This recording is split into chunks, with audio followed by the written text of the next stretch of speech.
I'm Carmen Liberto with the Varsity Sports Show. I'm here with head coach for the GCU Women's Hockey Club, Reed Miller. Now, coach, due to the storm damage, this is kind of your first true home game in a while. How is the team feeling about that tonight? Yeah, we're excited to be home. Like, I think, the rink and gym have done a great job and made some improvements on it. And with what we were dealing with having to go to Peoria and not being able to get full practices in, it's just not really home. So to be back here, it's really nice, and back in our locker room, everyone feels, comfortable and excited. So, yeah. And absolutely. And you do have a really interesting matchup history with ASU, and this is your second year coaching. What's kind of been the focus for you in preparation? Yeah, I mean, they're a powerhouse program. Like, I give Lindsay and her staff a lot of credit. Like, they have a very strong women's program, and, for us, we're growing. Like, we feel that we can start to have these games tight, if not win games. And, with being my second year, it shows us, where we need to grow and what areas. And, yeah, it's exciting for us, for sure. And you've got a really young roster, kind of one of the youngest ones in the ACHA. Now, what are the highlights of that for this season? Yeah, I mean, we did a lot of recruiting over summer, like traveling, on the phones. We got a lot of girls from Canada this year, a lot of girls from Minnesota as well.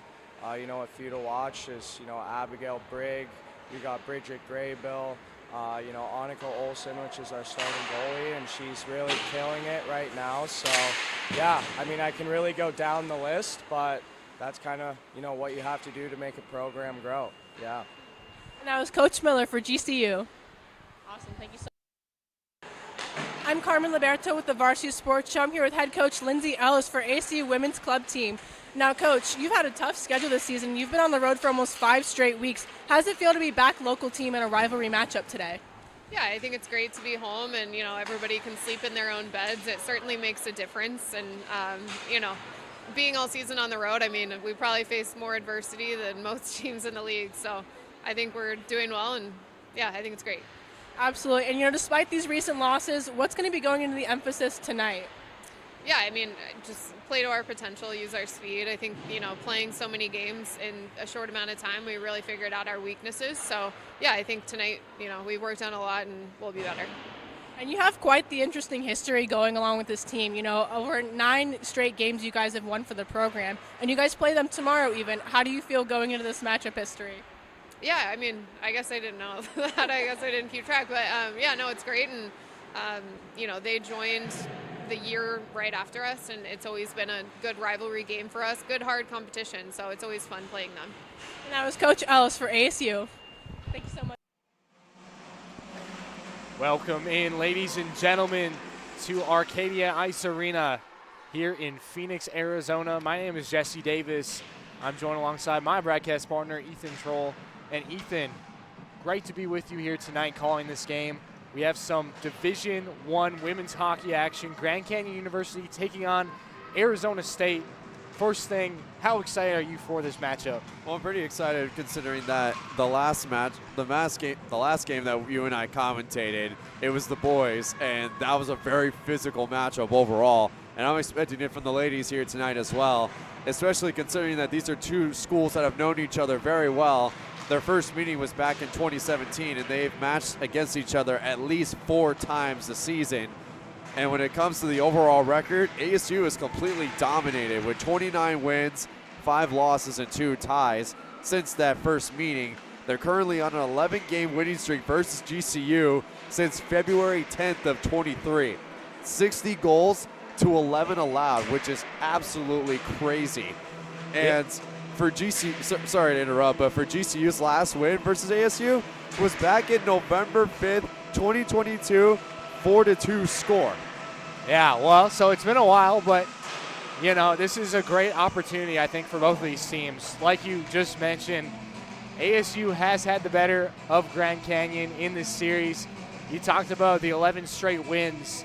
5 of those 11, they shut out GCU, and so, 5 of those games being shut out, I think it's a great opportunity for both these teams.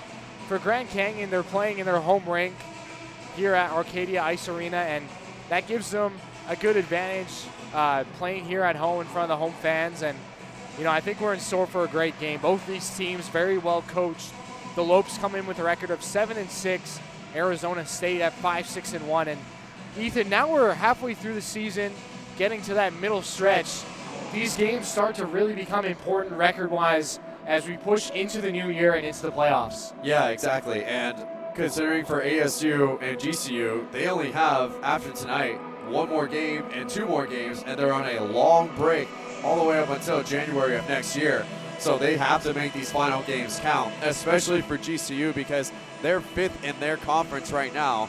And if they continue to build off of what they've had for recent success, they went 2-1 in the last 3 games. They did lose their last matchup, but if they bounce back and continue to do what they did to start the season, they'll be able to get back up to the top. Whereas ASU, they're holding on just barely in that first place spot. Right, in front of their rival U of A, the Wildcats. They're both 5-6-1, 5-5, and I mean, both teams, again, they're trying to find that consistency that they had to start the season. They both started off so well. GCU 5-1, ASU 4-0, and then they went on big losing streaks.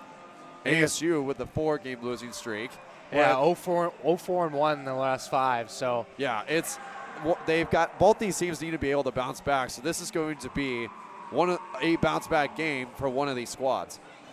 Yeah, well, for GCU, you know, they're reeling a little bit. They lost the series against Utah way back a couple weeks ago, and then they split, or rather they beat Denver in the one game that they played on November 13th, and then they ended up splitting against the University of Colorado, and now they play ASU, and so this is, you know, like we were talking about, just the competitiveness. We're expecting a great couple games here today and tomorrow, and really excited for some really good hockey action going on tonight. And yeah, I want to interrupt you for just a second. And something to mention, too, is that Colorado is a really good women's hockey team this year. They have a really good squad. They're leading their conference right now above GCU. GCU was leading for a while, but for when it comes to the Lopes, for them to split that series with them is huge, considering that they only have 3 more games to go after tonight's match, and hopefully they can bounce back and secure that top spot.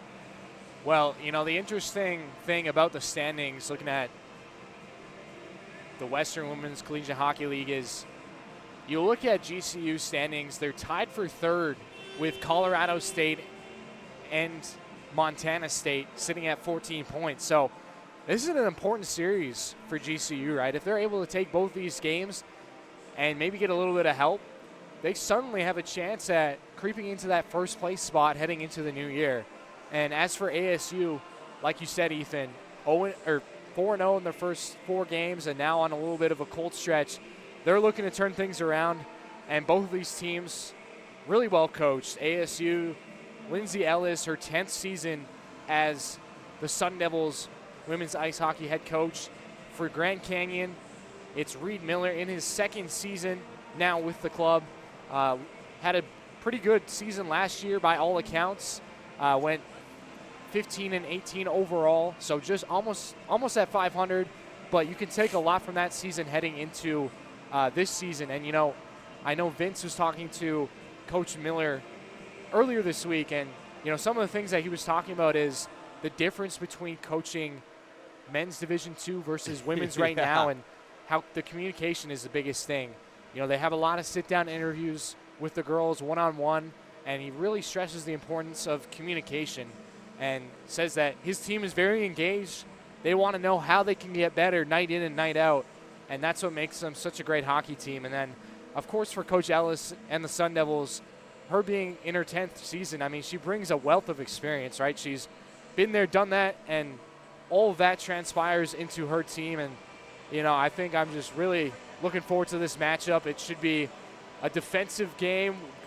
We have seen a lot of goals from GCU, but historically these games have been pretty close, even though Arizona State has got the better of Grand Canyon. Yeah, and you got to think about this too. You bring a good point up with the coaches, and when it comes to communication and execution, for these coaches, there's a different level of experience between these two. With Ellis, like you mentioned, she has won Coach of the Year for the WWCHL 3 years in a row from 22, 23, and 24. She's consistently produced top 10 teams when it comes to ASU rankings. and she helped win back-to-back WWCHL Conference Championship appearances and securing those championships.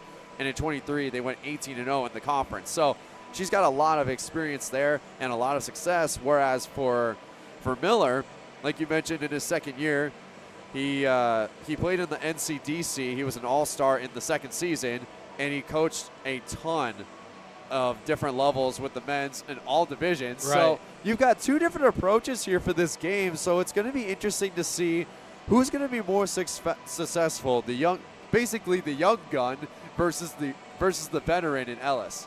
Yeah, no, it should be a great matchup. And, just wanted to highlight some key players for GCU. Abigail Briggs, she comes in leading the team in points, goals, and assists. She's got 18 points with 7 goals and 11 assists coming in.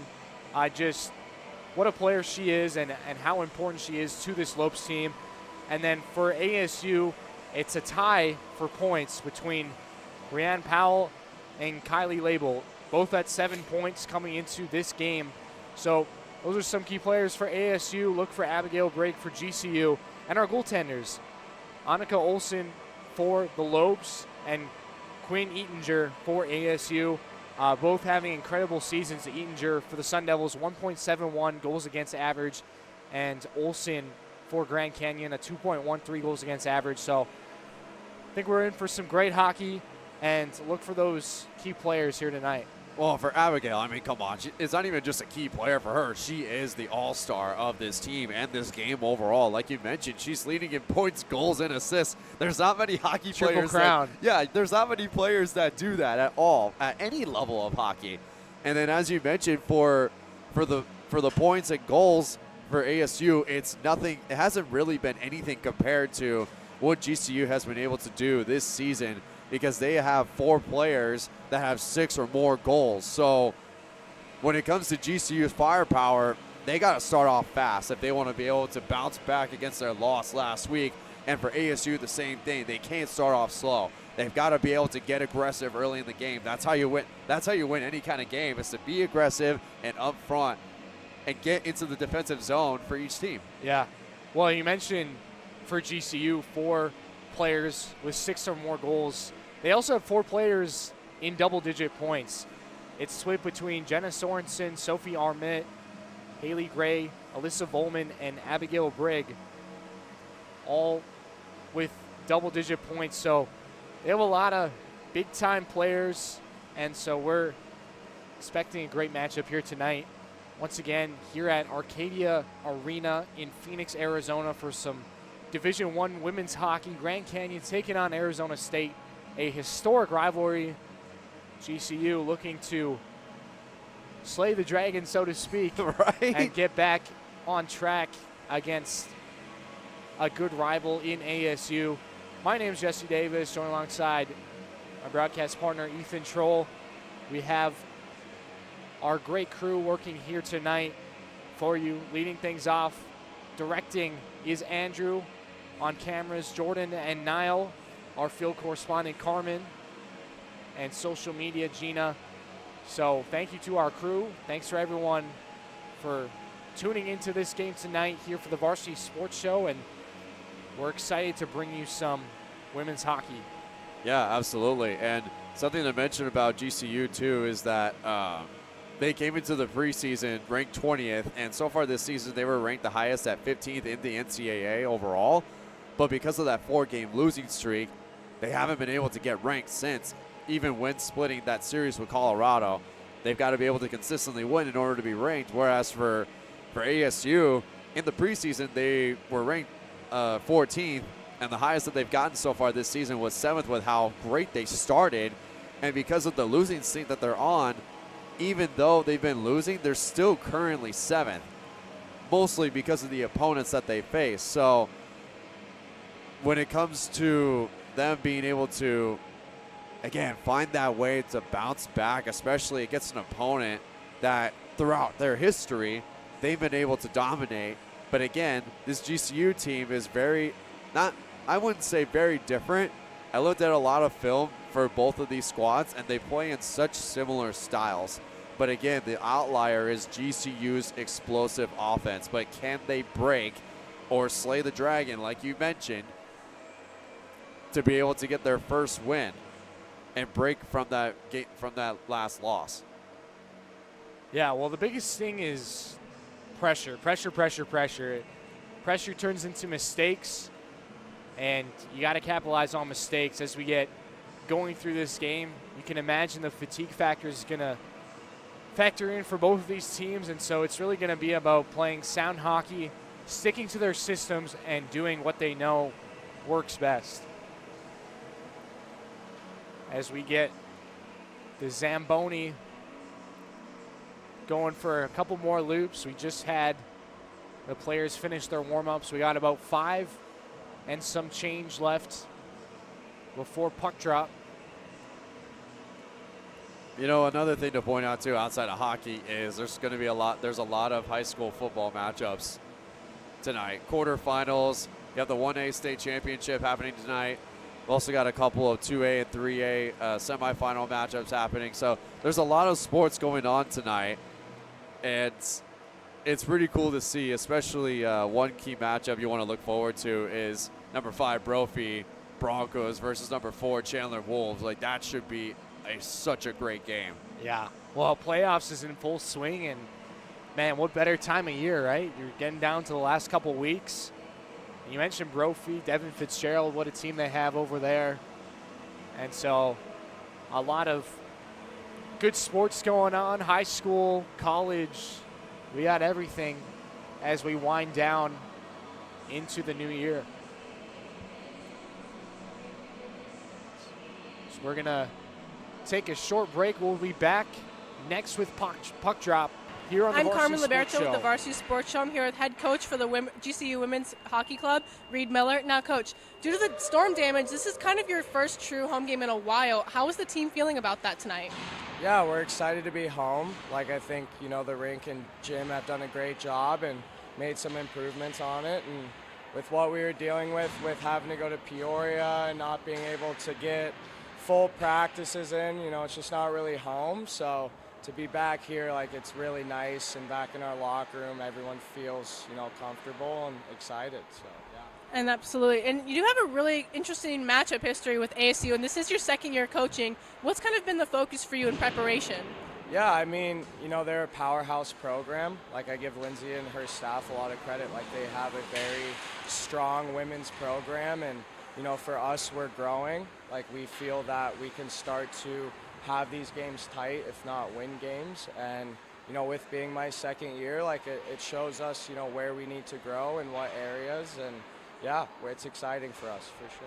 And you've got a really young roster, kind of one of the youngest ones in the ACHA. Now, what are the highlights of that for this season? Yeah, I mean, you know, we did a lot of recruiting over summer, like traveling, you know, on the phones. We got a lot of girls from Canada this year, a lot of girls from Minnesota as well.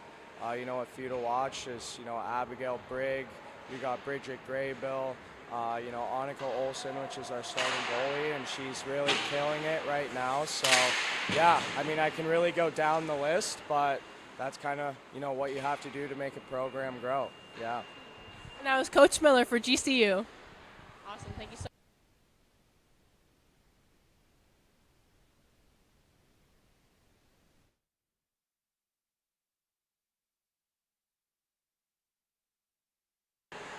I'm Carmen Liberto with the Varsity Sports Show. I'm here with head coach Lindsay Ellis for ASU Women's Club team. Now, Coach, you've had a tough schedule this season. You've been on the road for almost 5 straight weeks. How does it feel to be back local team in a rivalry matchup today? Yeah, I think it's great to be home, and, you know, everybody can sleep in their own beds. It certainly makes a difference. And, you know, being all season on the road, I mean, we probably faced more adversity than most teams in the league. So I think we're doing well, and, yeah, I think it's great. Absolutely. And, you know, despite these recent losses, what's going to be going into the emphasis tonight? Yeah, I mean, just play to our potential, use our speed. I think, you know, playing so many games in a short amount of time, we really figured out our weaknesses. So, yeah, I think tonight, you know, we worked on a lot and we'll be better. And you have quite the interesting history going along with this team. You know, over 9 straight games you guys have won for the program, and you guys play them tomorrow even. How do you feel going into this matchup history? Yeah, I mean, I guess I didn't know that. I guess I didn't keep track. But, yeah, no, it's great. And, you know, they joined the year right after us, and it's always been a good rivalry game for us, good, hard competition. So it's always fun playing them. And I was Coach Ellis for ASU.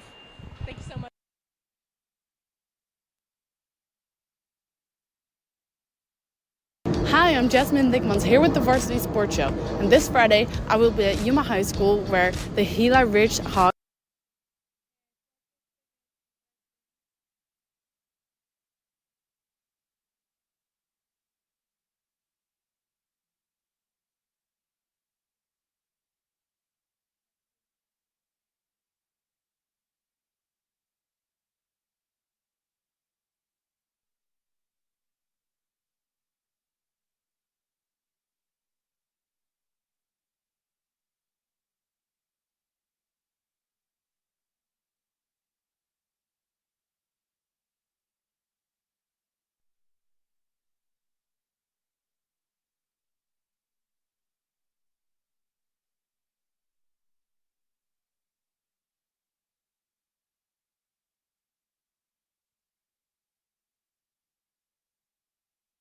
Hi, I'm Jasmine Dickmans here with the Varsity Sports Show. And this Friday, I will be at Yuma High School where the Gila Ridge Hawks will take on the Coconino Panthers in the 4A quarterfinals of football. Something really interesting. Yuma's football head coach is one of the few female head coaches in high school football in the country, and the only one currently in Arizona. Jessica Slaughter has been working as a head coach for 5 years. She is from Yuma and went to Gila Ridge High School herself. She played guard and tackle during her freshman and sophomore years and was on the staff a couple years prior to becoming a head coach for the varsity team of Gila Ridge Hawks. However, she'd rather be recognized as the coach of a successful team of the Hawks than be the first female coach in Arizona. She wants to build the program and help the kids play. The Gila Ridge Hawks already have an impressive season with 10 wins and just 1 loss. They have won all of their home games this season. Their opponent, the Coconino Panthers, have also been on a steady roll, winning their last 4 games. Either way, this matchup is going to be very exciting. Thank you guys so much for tuning in, and let's get back to the game. This is Jasmine Dickmans with Varsity Sports Show. Welcome back, ladies and gentlemen, for some women's Division I hockey here tonight. Grand Canyon University taking on Arizona State. My name's Jesse Davis. Joined alongside is my broadcast partner, Ethan Troll. And Ethan, we're 10 seconds away from lineups and puck drop here tonight in Phoenix, Arizona. A highly anticipated matchup between the Lopes and the Sun Devils. Man, I'm excited. Yeah, and again, these two teams are very similar to one another with their playing styles, like we mentioned before the break. And I gotta say, too, though, as an Arizona native, it is extremely cold in here. Now that we got some rainstorms over the last couple days, and a little bit of rain today, too, and we're supposed to get some more on Saturday and Sunday. With that, on top of how cold it is in here, it feels like we're in the frozen tundra. But for you, it doesn't feel much different.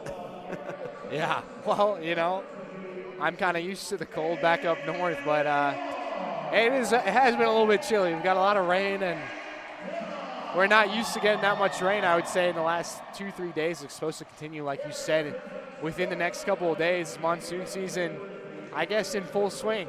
Apparently, yeah. Usually it only lasts for the summer, but we've been getting a lot this winter. But that's outside. We're inside in the rink, and now we've got some of the stars on each of the teams coming out.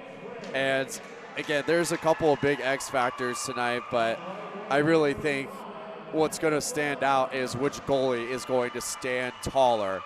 And in all honesty, I just feel like it's going to be so, you can't really make a prediction because these two teams are so even to one another. Yeah, they really are. And, you know, I think what goes into this game is a lot of preparation and a lot of focus for this series. Tonight's game, tomorrow night, both these teams trying to collect a few wins and get back on track for this season. As now they introduce GCU's starting lineup. Yeah, GCU's lineup is very young. They have a lot of freshmen and sophomores, not many juniors, and only 3 seniors on the squad. And as for ASU, they have more seniors and juniors on their team. So again, the experience shows for ASU, but when it comes to explosive offense and youth, it goes to GCU. So it's either going to be veteran experience or the young guns being able to secure this win. Well, it's kind of the coaching too, like you talked about 10 minutes ago, right? Goes right back to it, Veteran and the young bucks. So, yeah, I'm very excited for this matchup, and I think we're going to get a really hard-fought game. Yeah, I believe so too. And again, going back to GCU, it's been a transition year for them since last year's ACHA scoring champion, Reese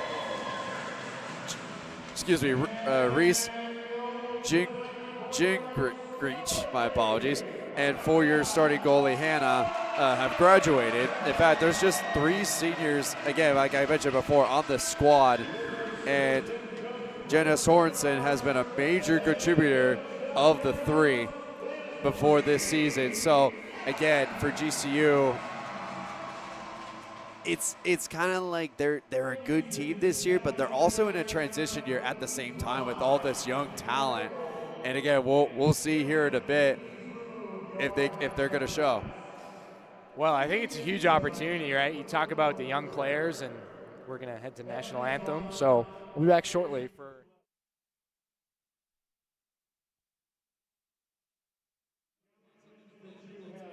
Put us through, but we thank you for the resilience, the resolve, and the grace that you've instilled in us. We thank you for these 2 teams. We thank you for the talents you've instilled in them, and we thank you for the wisdom you instill in our coaches and our officials tonight. And we ask that you bring the best in sportsmanship out of our players. We ask for your hedge of protection over all, and we ask for safe passage back to our homes tonight. It is in Jesus' name we pray. Amen. Ladies and gentlemen, we ask that you remain standing and join us as we honor our great nation with the playing of our national anthem.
All right, well, we're just moments away now for puck drop. Got the national anthem out of the way, and grateful to be here in this arena calling this game. What a wonderful opportunity it is once again for some women's Division I hockey tonight. It's nice that you mentioned that, because it doesn't matter who's on the field. It's always fun to watch any kind of level of hockey. And, the last couple of years, I've watched a lot of women's sports, basketball, soccer, even football, flag football. It's been really fun to watch. And the ladies get after it just as hard as the men do. They're very physical. They get up in your face, especially in hockey. Like, they are so passionate whenever they're on the field, on the rink, on the court. It's so fun to watch. And again, these 2 teams know each other really well. Even though they're in 2 different divisions and conferences, these 2 are only miles apart. So we're expecting a physical matchup.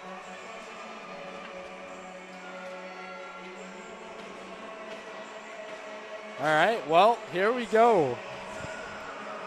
Annika Olsen in net, the freshman for Grand Canyon, as puck drop is underway. It's back in GCU's ends. Still move it up along the right side. Haley Gray dumps it in. They go for a forecheck. Hard on it is Abigail Brigg, the aforementioned leader for the Lopes in the 3 categories: points, goals, and assists. Puck is stuck, and we'll get our first whistle of the game. Well, how about that for a rarity? You don't ever see the puck getting stuck like that at all.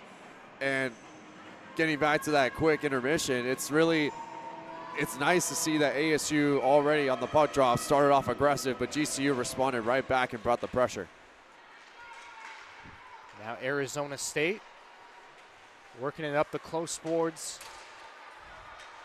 Grand Canyon player takes a little bit of a tumble. Sun Devils on the attack. That one's chipped in by Paige Ring. With it now behind the net is Arizona State. GCU able to collect, but a good forecheck. Now it's Cameron Davini. Slot pass just out of the reach, and the Lopes will make their way out, but it's picked right back up by Kylie Brown. Brown with a shot. That's deflected up off the glass. Early pressure here for the Sun Devils. Keeping it in nicely was Kuntz. And now Arizona State breaks it out, almost a breakaway pass. In behind coverage was Sam Murphy, but couldn't field the pass. Yeah, Murphy had an opportunity right there on the pass and just missed it by a smidge. She had a one-on-one shot with the goalie, couldn't take the opportunity. And ASU winning that puck possession so far, but right now, Ava Johnson had it for a moment, then lost it. Now it's Sophie Armit with the puck, but it's offside at the Sun Devil line. So some good early pressure right now, Ethan, from ASU. They had a couple shots. One was deflected, but that's kind of what you want to see right now if you're Coach Ellis establishing that hard forecheck. Yeah, and you got to give credit to both teams for starting off aggressive really early. And again, the game just barely started. We're only getting an ounce of what these two teams' potential is going to be. So that's Ramsey, chips it out for GCU. Puck's played back in behind Olsen. Sun Devils work it up to the point. Shot is deflected. Grand Canyon able to pick it up, and breaking out now is Hui. Hui with a nice move right in front of the goal, but it's swallowed up nicely by Eatinger, not allowing any rebound. Yeah, she tried to go inside and split the defense and got the shot, but again, goalie comes down with it with an easy save. And once again, ASU trying to bring the early pressure, and like I mentioned before, if they want to be able to compete against GCU, they got to start off hot, and that's what they're trying to do. Behind the net working is Hui. Hui trying to get some help. Now Sorensen plays it up to the point. Back across. Shot on goal. Good save there from Eatinger. Looks like we're going to have our first penalty of the game as the referee behind the net has his hands up. It's going to be a penalty against Grand Canyon. It'll be a hooking minor, and Arizona State will head on the power play. So early man advantage for the Sun Devils, Ethan. Yep, and this is where they can take advantage right here. Once again, they're one extra player up, and they've got to get that one-on-one matchup with GCU's goalie. And once they find that match, they'll be able to take the first strike. So Sun Devils get the first power play. Pass across from Devaney. In front of the net, able to clear it out is GCU. Devaney, another shot right on. Puck is loose in front, covered up by Olsen. Yeah, Olsen, the The freshman forward, man, she had 3 different shot opportunities, and 2 of them got blocked, and then the other one got coughed up, and they're going to try and keep giving it to her. She's clearly the aggressor to start this game. Sun Devils holding off the draw. Centering pass. Covered up again by Olsen. They tried to go back to Olsen, but number 27, Taylor, was in the way, and it bounced off of her skate and went in the opposite direction of where they wanted it to go. Davini walks across the line, plays it back across for Brown. Brown in the corner. Gets some help. ASU trying to work that power play. Back up top to Davini. Dances with it. Across to Brown. Brown with a shot easily gloved by Olsen, who's facing a lot of rubber so far. Yeah, definitely, but she's handling it really well. Again, she's had a couple shots at her legs and now one up high and gloved it really easily. But ASU still has 1:12 to go with all these stops. They're preserving the time. It's been a long power play for them. Sun Devils win another draw. Back up at the line is Powell. Shot right on, blockered away from Olsen. That puck kept in. Nicely done by Powell. The Sun Devils able to continue to go to work. Now Powell, another shot from the side. Rebound, goal! Banging it home. Sophia Sears, it's 1-0 ASU.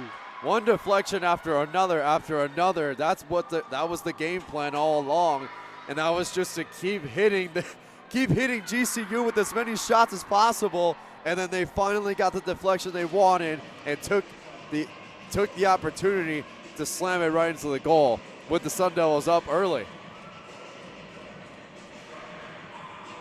Sophia Sears, her 3rd goal of the season, had a couple coming into tonight. And it's a power play goal for ASU as they go up 1-0 in the first period.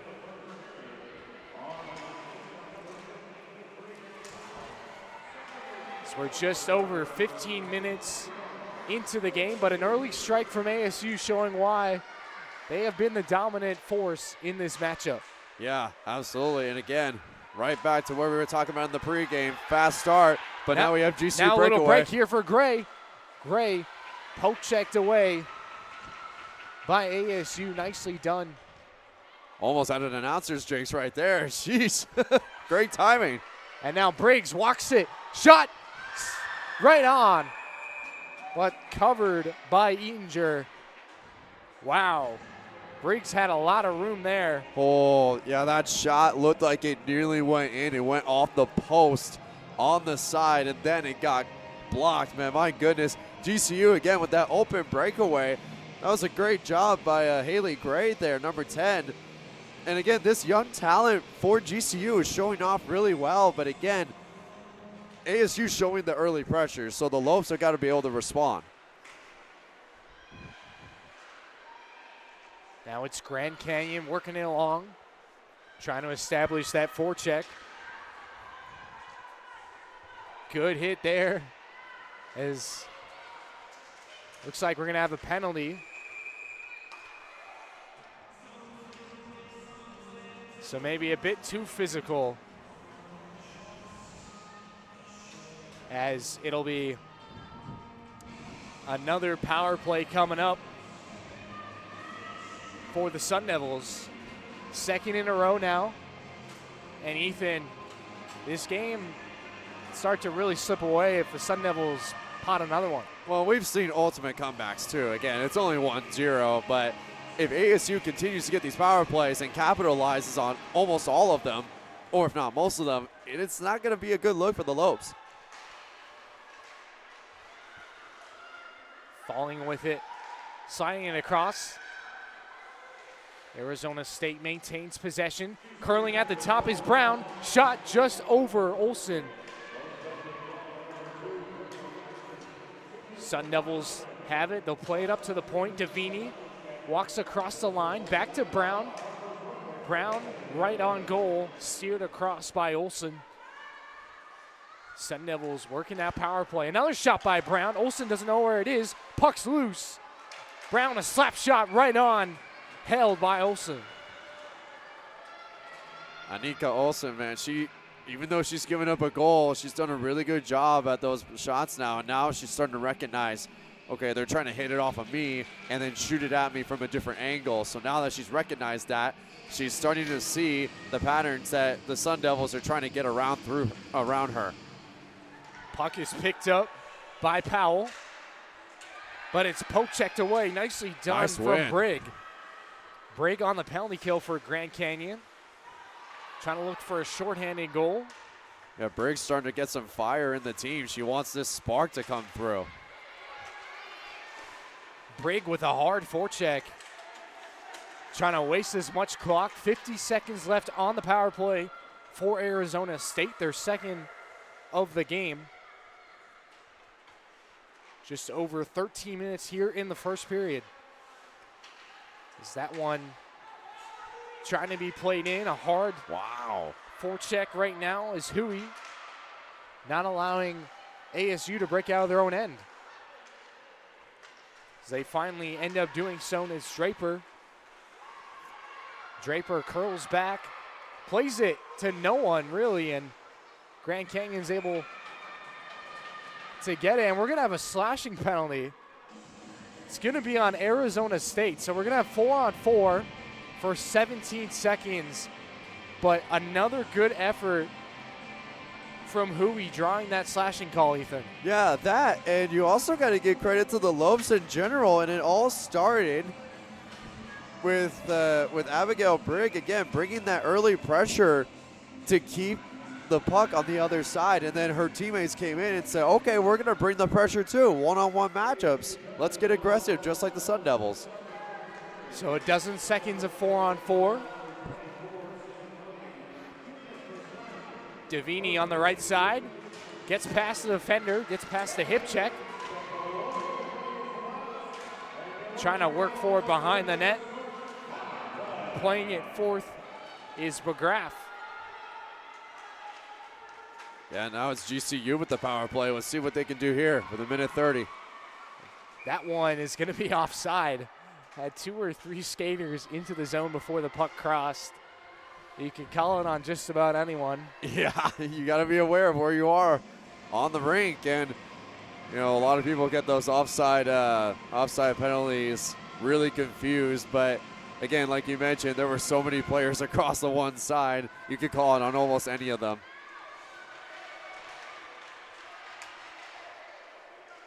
Grand Canyon turning the puck over. Now it's Kuntz. Kuntz right on goal. Olsen swallows up again.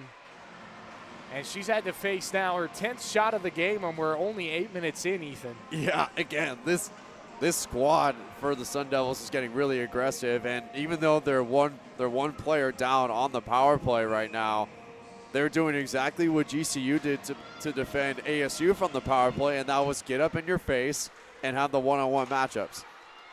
Well, it was a hard shot by Coons right on goal.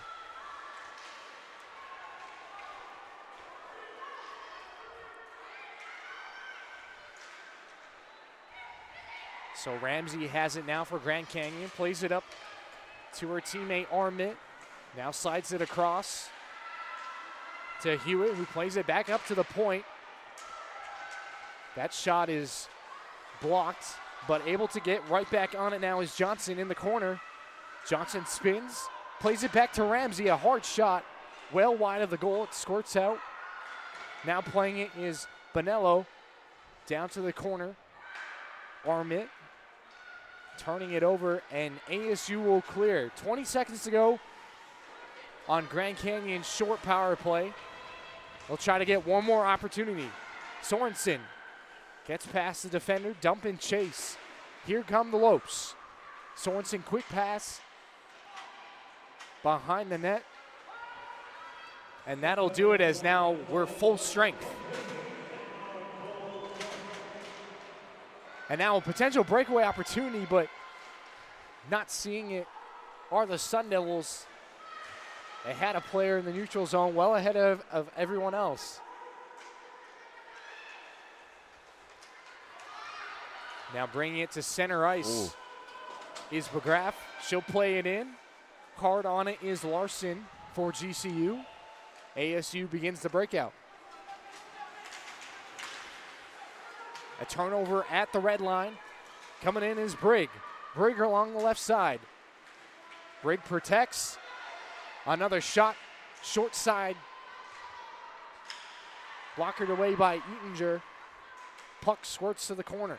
Yeah, great job by Briggs for trying to get the shot on, and it just went off the post. She had a great shot.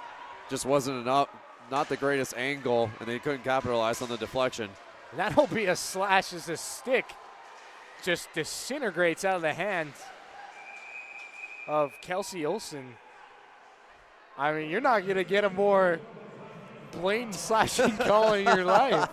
No, not at all. The stick just shatters in half. No, but it also, that signifies now the physicality is starting to take it up a notch. Again, these two teams now are getting more physical left and right. The speed is increasing, and now we had another penalty on the Sun Devils, or excuse me, on the Lobes. So the Sun Devils once again with a power play.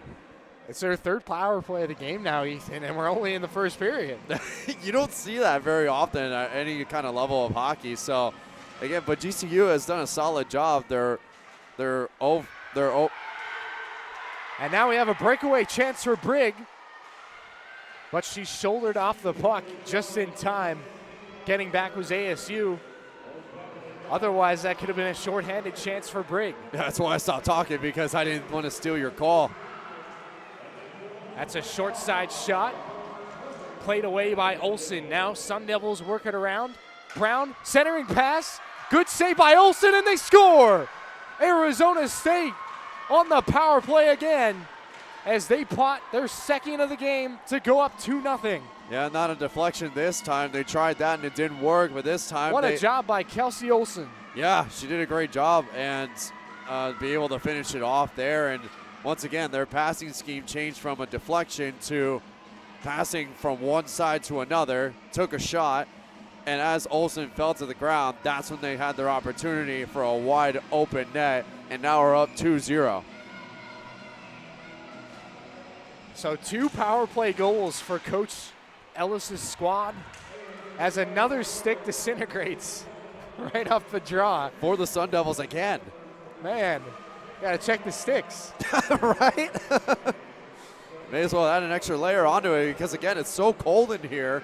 The sticks are probably more fragile. Is in front. Woo. Close chance there for ASU once again. They are relentless here in this first period. So 2 power play goals now for the Sun Devils. Like I just mentioned, good start for Coach Ellis. And if you're GCU and Coach Reed or Coach Miller, you're in a good spot. I mean, other than the penalties have obviously been a problem, but outside of that, you've been playing structurally sound. It's just hard to play shorthanded for majority of the first period. Yeah, exactly. And again, they're standing as tall as they can, but with this pressure, though, they got to relieve some of it off if they want to have some kind of spark in their offense. And they've been, nice hit. They've been doing consistently well at it, but right now, this Sun Devils squad is just even more aggressive than the Lopes. Now deep in the Sun Devil end. Playing it just out of the reach as they regroup in center ice. Pass right to GCU. Just misses Larson. Icing waved off. Brigg in it once again for Grand Canyon in the corner. 6-person scrum. ASU plays it out, but it's kept right back in by the Lopes. Larson and Brigg in the corner. Arizona State works it from center. It's another turnover as they get it back. And that's kind of what we've been seeing, right, is the turnovers in the neutral zone. Just maybe taking an extra second to make a play. And, you know, the tendency is as soon as you have a person on you, you start to panic a little bit. But just taking a second to get your head up and make a play I think is going to be the message here in the neutral zone. Well, that second is more like a millisecond with how fast hockey is, right? I mean, and you mentioned too, a lot of the turnovers have happened in the neutral zone and not in each other's defensive and offensive zones. So it's that transition and breakthrough speed that they're trying to find. Each team, there's nobody really specific to point out. It's that each team, like you said, the nerves are starting to shake once they see that opening and end up messing it up. So collect yourself and go attack. A dozen shots so far put on net by ASU. As the centering pass is thwarted, they'll play it across the line. Another shot is blocked. That one blocked by Brigg. Doing it on the defense.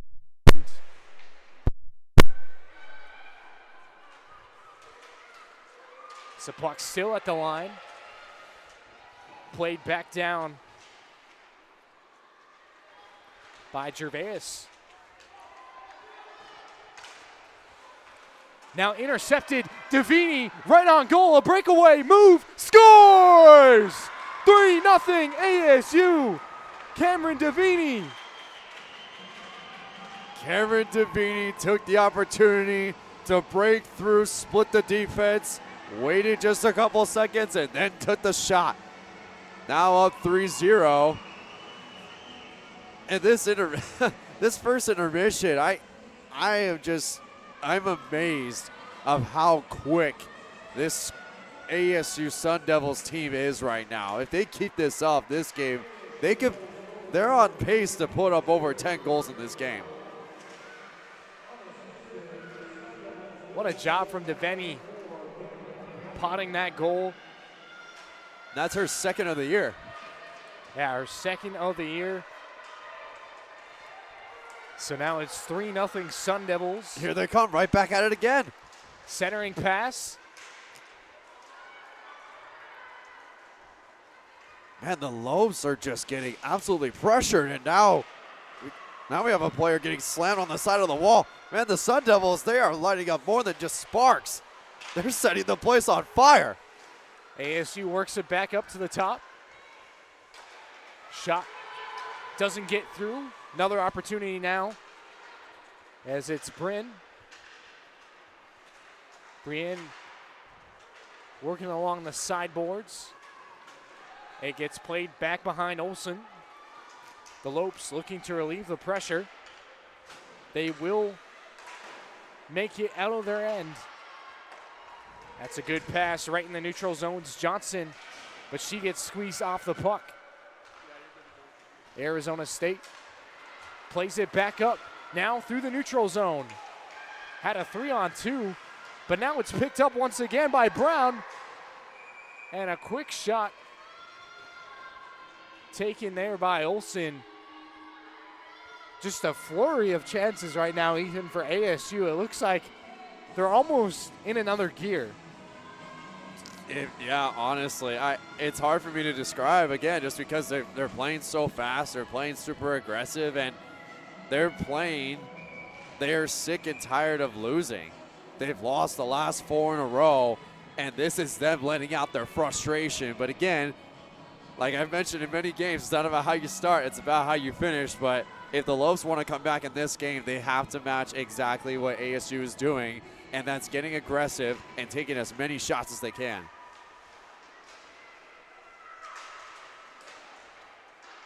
That's worked up to the point. Pass doesn't get through. GCU looking for a 3-on-2. Down the side is Gray. Gray puts it on net, steered aside by Eatinger. Grand Canyon trying to do anything to get some pressure going their way against ASU. They just haven't had the time down in the offensive end. Knowing the difference, too, is that when GCU has taken the shot and the deflection's there, nobody's there to respond. Whereas for ASU, every deflection, someone else has taken the shot. Now ASU in front again. Slot pass breaks out of the zone. And that was number 8, Leibold, there for a potential goal, but it went right through her legs, underneath and around. Just didn't have the chance to score. That slap shot blockered away from Olsen. She's faced a lot of shots here in the first period. Whoa. Puck bounces in front of the net. It's played back behind. On it now for GCU is Peyton Hewitt. Good battle for it on the boards. Puck gets lifted out, and ASU right back on the forecheck. On the right side, another blocker save from Olsen. I have a feeling we're going to say that a lot tonight. Oh, yeah, absolutely. Again, 15 shots on goal so far for the Sun Devils, and the Lobes haven't even reached double-digit shots yet, but again, both of these teams, they're just trying to get aggressive, but the Lobes, they haven't been able to find that key yet to break through and get those deflection shots especially. Now Davini. The right side.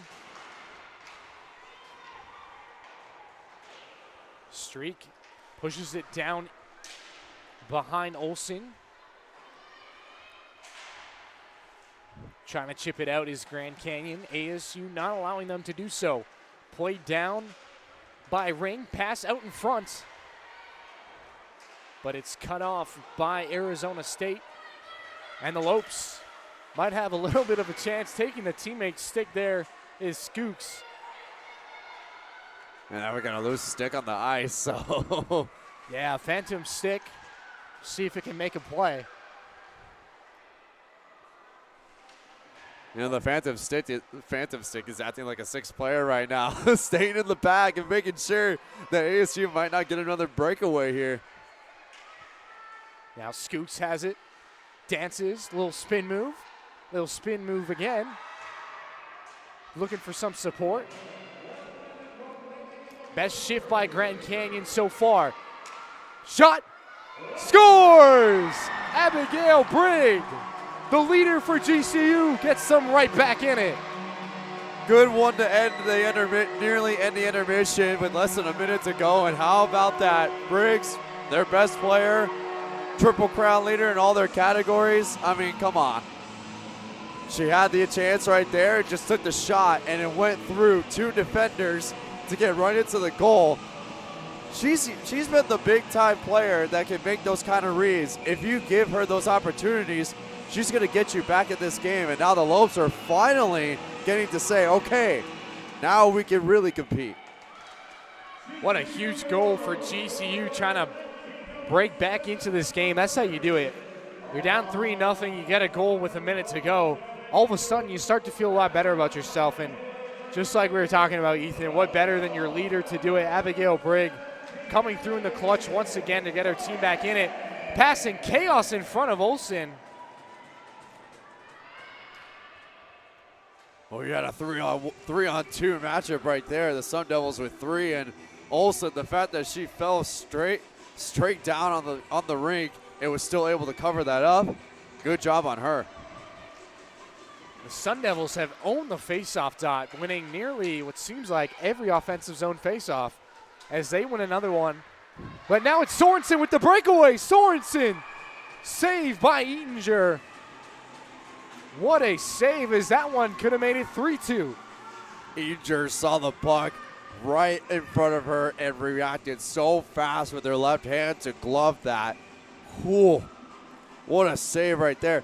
That would have been absolutely crazy for GCU to score 2 goals in less than a minute. Yeah. Well, it would have put them one shot away from tie game, right? So that's a big-time save from Eatinger in a big-time moment.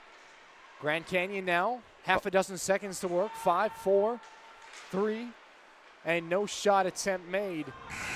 That'll do it here for the first period for the Varsity Sports Show. I'm Jesse Davis, joined alongside my broadcast partner, Ethan Troll. And it's Arizona State up 3-1. They scored 2 power play goals. One from Sophia Sears, the other from Kelsey Olsen, and the other goal from Cameron Deveni. So it's 3-1 ASU. It was Brigg who responded for GCU to get them back in the game, but what a highly, highly anticipated first period. Lots of physicality and lots of action. That was a great first period. Again, 4 total goals.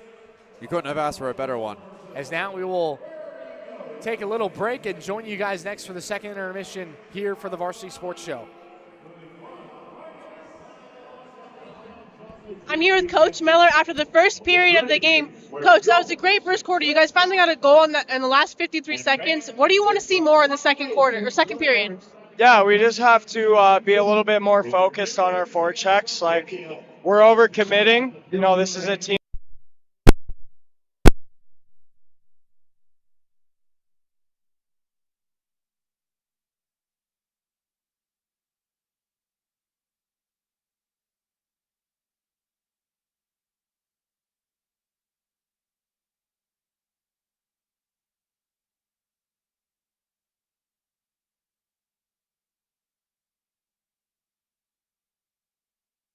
Bodies, continue to move our feet. Yeah. And we'll see Coach Miller after the second period. Thanks, guys. You said quarter instead of period. What an idiot.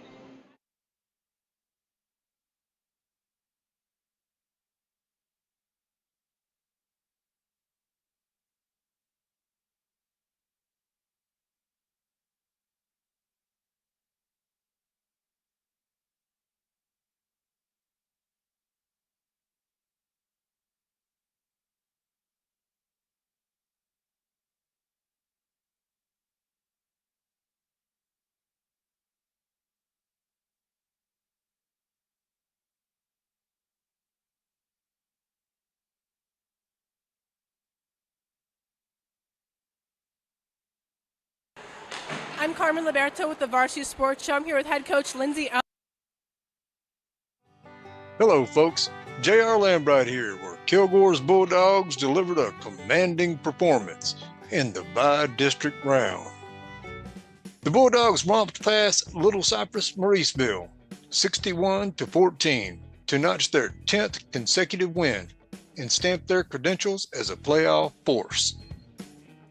From the very first whistle, Kilgore signaled their intent. Dre Sanders took the opening kickoff deep into Bear territory for a quick touchdown. The offense never looked back. Sophomore Javon Lloyd broke free for a 75-yard score, while Rayshawn Williams dashed in untouched for another 6 as the Bulldogs raced ahead 21-0. Bison Williams even got in the act by blocking a punt for a safety, and the defense kept the pressure dialed up all night. Now Kilgore moves on to face Stafford in the area round.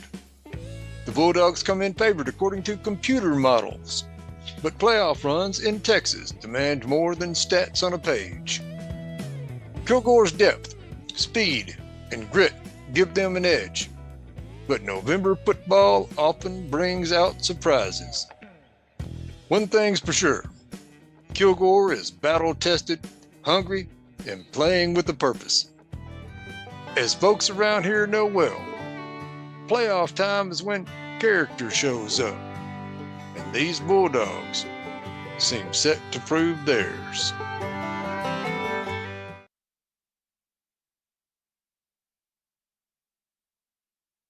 This is Manu Gupta from Houston with the Varsity Sports Show, and on this week's halftime report, I'll be going back in time to 1990, the last time the University of Houston faced Arizona State in football before this season.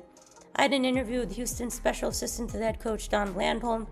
He has strong ties to Arizona State as he was on their coaching staff from 1987 to 1991 as a defensive graduate assistant, and Landholm was on the sideline the last time the Cougars faced Arizona State 35 years ago on December 1st, 1990. That was a special game in the Tokyo Dome in Japan. It was called the Coca-Cola Classic, a regular season game played in Tokyo from 1977 to 93. Houston won that game 62-45 in an incredible offensive masterpiece. Well, it was brutal from the Arizona State side. Houston had just gotten involved with the passing offense, and they were on the cutting edge of it, and they were scoring points like mad, and we did not stop them all day. So from the game experience, it was not good. The experience going to Tokyo was outstanding. Cougars obliterated the Sun Devils through the air as quarterback David Klinger set what was an NCAA record with 716 yards passing on 41 outstanding completion with 7 touchdown passes.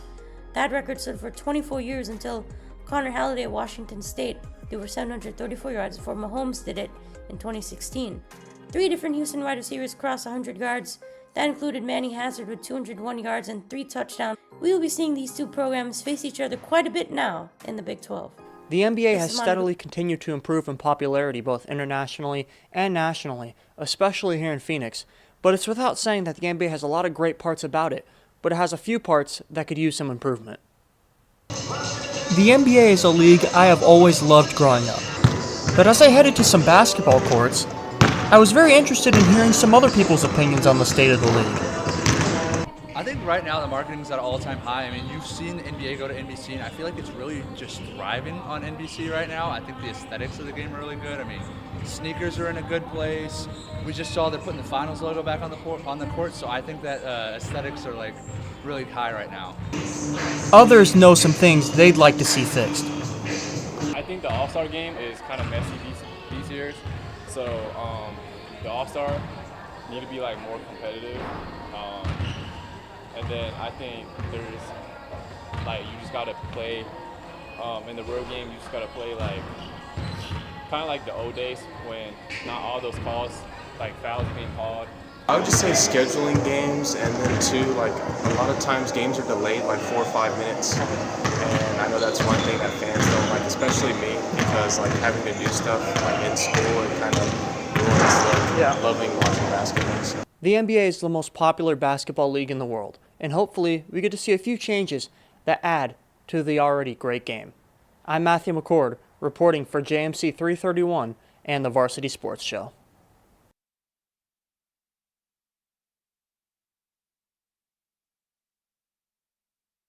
This is Anastasia Restelli from the University of Arizona reporting with the Varsity Sports Show, bringing you the latest in NBA news. The Lakers continue to push for consistency this week. LeBron James is still defying physics with high-efficiency scoring and playmaking, steering the offense exactly when they need him. Anthony Davis remains the defensive backbone, protecting the rim, dominating the glass, and putting together strong all-around performances. A big positive for LA has been the role players stepping up. The bench is giving them more dependable shooting, more defensive energy, and more balanced scoring, all things the Lakers need if they want to stay competitive in the West. Golden State has been a mixed bag, flashes of the Warriors we know mixed with stretches where they try to find their rhythm.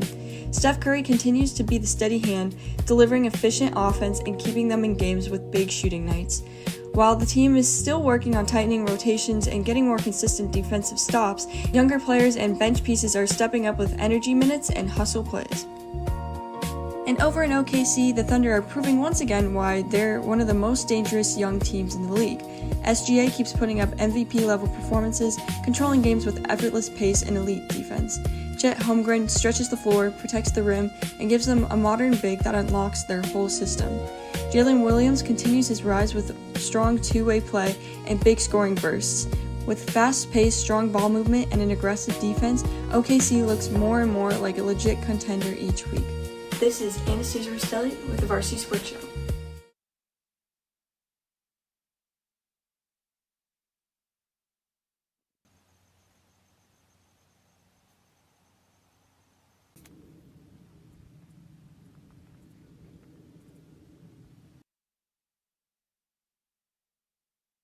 Hey everyone, welcome to the halftime segment of Your Game on the Varsity Sports Show.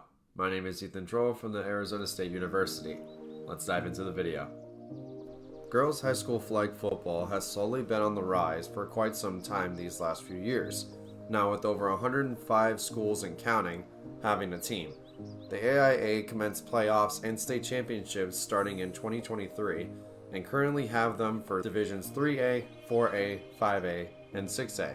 For viewership, it has grown, but not as much as parents would have hoped for. However, with the help of the Arizona Cardinals, they have sent out broadcast crews to select games and stream them on their official YouTube channels, bringing in over 2,000 viewers each video. All state championships will be played at Corona del Sol on November 23rd starting from 11 a.m. to 7 p.m., starting with the 3A at 11 a.m., 4A at 1:30 p.m., 5A at 4 p.m., and 6A at 7 p.m.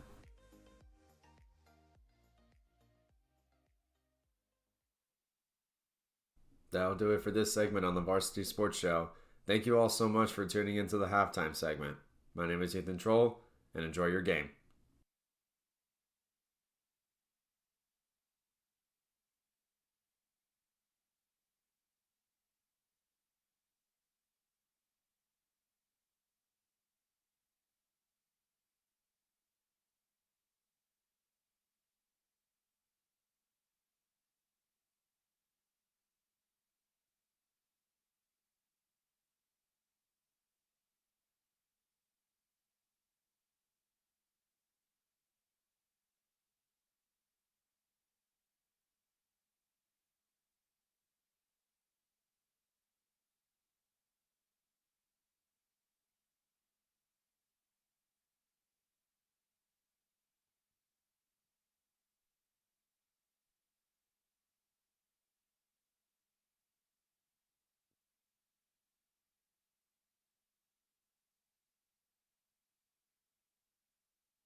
Welcome back, ladies and gentlemen, here in Phoenix, Arizona at Arcadia Ice Arena. My name's Jesse Davis, joined alongside my broadcast partner, Ethan Troll. We got some women's Division I hockey on the agenda here tonight as we head into the second period. Well, it was a fast start for the Sun Devils, Ethan. They went up 3-0. They had a couple power play goals, and then GCU was able to grab a little bit of momentum heading into the second period with a goal from Abigail Brigg. But you got to think that was as good of a period as you're going to see from a hockey club. And for Coach Ellis and the Sun Devils, the start that they were looking for here on the road in Phoenix. Yeah, ASU, what a start for them to score 3 goals in a matter of 7 minutes. And the song that's playing right now is 1,000 Fists by Disturbed, and it felt like they came out like that with so many fists in the air. They played like a team in unison with the aggression on offense and being able to counteract GCU's offense until near the end, where, like you said, Brigg ended up scoring the goal with a little less than a minute to go. At least on top of that, they can at least go into this intermission like, okay, we didn't get completely shut down. We were able to crease through the Sun Devils defense, but now how are you going to bounce back into the second intermission? Are you going to stay as aggressive, if not be even more, I guess you could say, yeah, just be more aggressive is going to be the approach. Again, we were talking in the pregame, talking about for ASU, if they want to beat a talented young squad in GCU, they've got to start off fast, and they did just that. But can they keep that momentum going into the second intermission? Yeah, well, if you're GCU, you're a couple shots away from a tie hockey game with the score being 3-1. But you got to give credit to Annika Olsen for GCU. She stood in there, faced 16 shots in the first period, which is a lot of rubber, a lot of pucks on net. And now for GCU, I think it's really just about grabbing some momentum, right? You had the goal to finish off the first period. It's how you're going to be able to sustain pressure.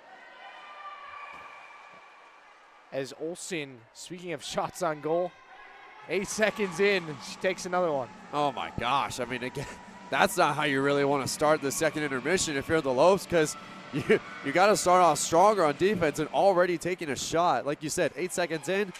Oh boy. And the Sun Devils just have been crazy on the draws as it's Gray for the Lopes with the puck. She'll cycle it down in the corner. Puck squirts out in front. Almost a chance for the Lopes.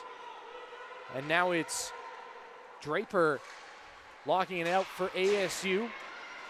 Devaney on the forecheck.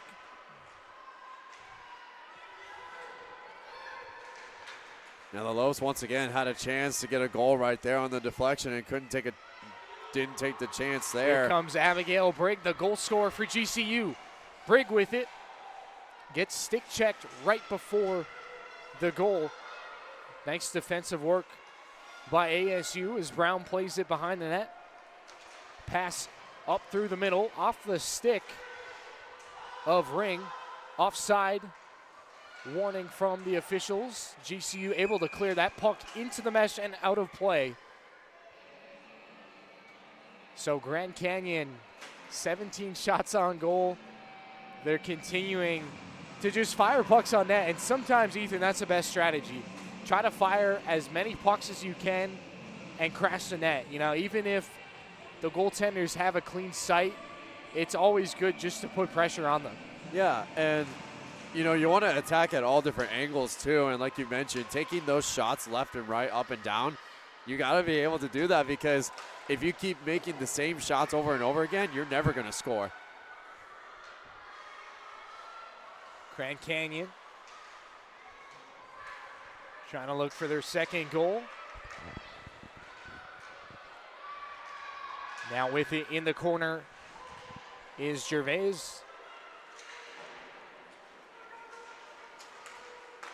That's a nice cross-seam pass along the left side. Pad saved by Olsen. Good chance there from DeLise.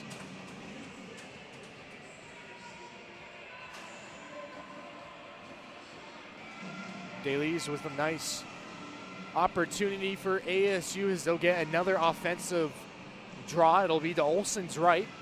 Sun Devils win another draw. Quick shot right in the pad of Olsen. Wow, that's close. I mean, as a goaltender, you're in the butterfly position. You get a fast shot right off the draw, and it gets stuck in between your pads. I mean, that one's too close for comfort. As another shot, and gloved once again by Olsen. That puts them at 20 shots on goal already. And at this rate, if they keep this up, they're gonna hit a very high number when it comes to shots. Again, you don't see this very often in hockey, and with the way this Sun Devil, oh, here we go. And now a breakaway. It's Gray, has all the time. Gray, backhand save by Eatinger. Keeps this game 3-1. Haley Gray was all alone in tight, but a better save by Eatinger, stuffing her on the backhand. Wow, Eatinger felt the pressure, and she handled that so well. She read the play, didn't fall for any fake. It took her time to get the shot blocked. Wow, what a one-on-one match. And now it's a breakaway the other way. It's ASU. Olsen, slashing call, penalty. Olsen tumbles into the boards. And losing the stick is now Olsen and net as a player's stick. Still waiting for a whistle. And now Grand Canyon will touch up and will get a whistle as Annika Olsen grabs her goalie stick. Was playing with one of her players' sticks, but it'll be a slashing call. And it'll be another power play. It looks like it's going to be interference. And they're going to call actually a penalty shot because Olsen was all in tight.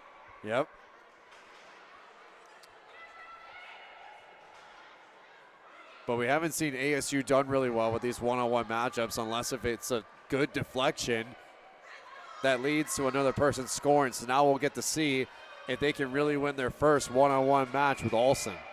Here we go. Kelsey Olsen with the penalty shot. Olsen on Olsen. Kelsey fakes, deeks, and saved by Olsen.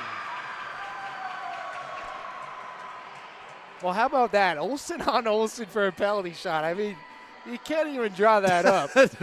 No, you can't. And you got to give credit to GCU's Olsen, who, again, waited just like Eatinger did on the last attempt for that breakaway. She got up a little aggressive, but she waited at the same time. She found a good balance. And Olsen for ASU didn't really do much. She didn't have the shot she wanted, so she put it right into GCU's Olsen's into her hands. And there goes that chance to go up 4-1. Well, you know, it almost looked like Kelsey Olsen tried the Nikita Kucherov dangle against the Sabres, as that's a nice pad save from Olsen. For those of you who remember, it was about 5 years ago, Nikita Kucherov did a little dangle against the Sabres on a penalty shot where it looked like he muffed the puck, but it was all planned out. And that looks like the move that she went with a little deke trying to slip it through the wickets. But Olsen was there to make the save, and that's a crucial spot, right? I mean, your team's down 3-1. That's potentially a 3-goal advantage. As now ASU, another pass in front. That one doesn't get through. Oh, went a little wide to the left there. Had the shot, but again, it's all about geometry. Geometry is such a small factor in hockey when it comes to making these goals.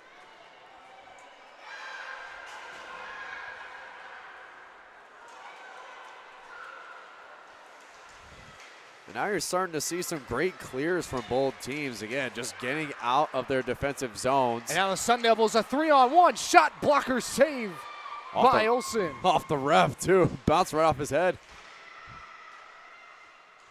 And ASU continues the hard forecheck. They got 3 players below the ringette line.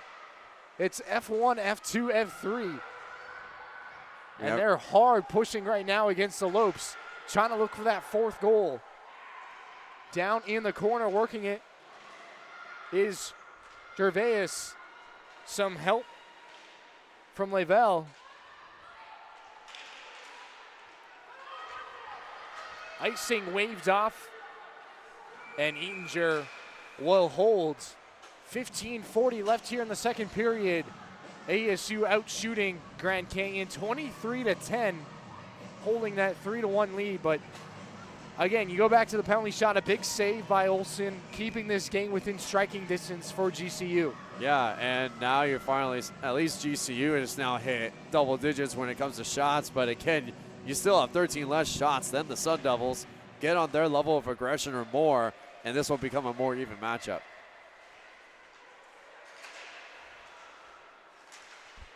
So now Grand Canyon works it. Gray to Brigg. They'll look to get another opportunity. Oh, good slam on the wall. Good battle for it along the far boards. Now behind the net. A scrum ensues. Brigg is still on it for GCU. Does a good job protecting the puck, and she's dancing around, trying to look for some help. Now it's Gray. Gray and Brigg, what a line combo they make. Trying to work against the ASU defenders as the Sun Devils play it back, but now it's a 2-on-1. Briggs, slot shot is well wide. Courtney Briggs, the good opportunity for Grand Canyon, but ASU counters. Deveni, slot shot by Brown, covered by Olsen. I want to go back to that last play that Briggs tried to make there, number 9 for GCU. She had the opportunity to fake out the shot and pass to her teammate on the right, but I think she just felt like she was able to get the goal. But again, it's not the shot that she wanted, and it went wide left. So when it comes to getting a goal on ASU, Eanger has done a good job at taking on those straight shots, so they got to find a way to get through her defense. It's another pad save from Olsen. She'll cover up in front. Annika Olsen, perhaps the busiest player on the ice tonight. Yeah. Already now 26 shots faced, and we're not even halfway through the second period. I mean, at this rate, Ethan, she is on track to face right around 60 to 65 shots. That's absolutely insane, but she has done, honestly, even though she's given out 3 goals, she's done a great job at making sure the other 23 didn't go in. Yeah, well, especially because she's just faced so much pressure. That's one thing ASU has done a nice job of, just pushing pucks towards the net, getting players in front, trying to get in her way. Yeah, and on her last save, she had the puck actually deflect off of her and land right in front for an ASU double to shoot through, but thankfully for ASU, there was nobody there for that deflection. So that's the first, one of the very few times tonight we've seen a deflection not go in. And now it's Swanson on the right side, loses the puck. She'll go back for it, playing in deep. Oh, and a big hit there in the corner was Kristoff for GCU. And now GCU players running into each other. Yeah, now they're all slamming into each other left and right. That passes into no man's land. Chipped out of the way by Grand Canyon, looking for the puck as it's played into Arizona State territory. Okay, now GCU is starting to feel it a little more. Now they're starting to get more aggressive and get up in the face of the Sun Devils. Match their aggression or be further than their aggression, and you'll get yourself back into this game. Well, you would think the message from Coach Miller after the first intermission for Grand Canyon is trying to stay out of the penalty box. I believe they had 4 minor penalties in the first period, and yeah, they 2 did. of which ASU scored on, right? So, I mean, 4 penalties in the first period. That's a lot. That's 8 minutes that you're playing, almost half the time a woman short, you know? So it's a long extended period that Olsen, your goaltender, is facing pressure. Yeah, without a doubt. And you know what's crazy, too, is you mentioned the penalties, and we haven't seen a power play from either team so far in this intermission. We'll eventually see one at some point, but for now, they've been playing pretty well when it comes to clean hockey.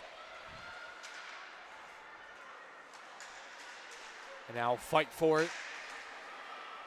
Right on ASU's ringette line.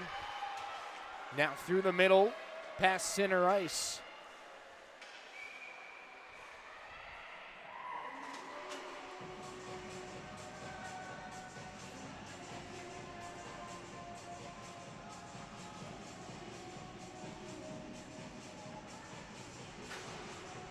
Another offensive zone draw for ASU. It's going to be to Olsen's left. Taking the draw for the Sun Devils. Liv Lavelle. And now Brigg with a chance here. A 2-on-1. Getting back in time is ASU, though, to break up any chance for the Lopes. Good rub out there from Olsen. Now ASU makes their way up the ice. Lavelle has it.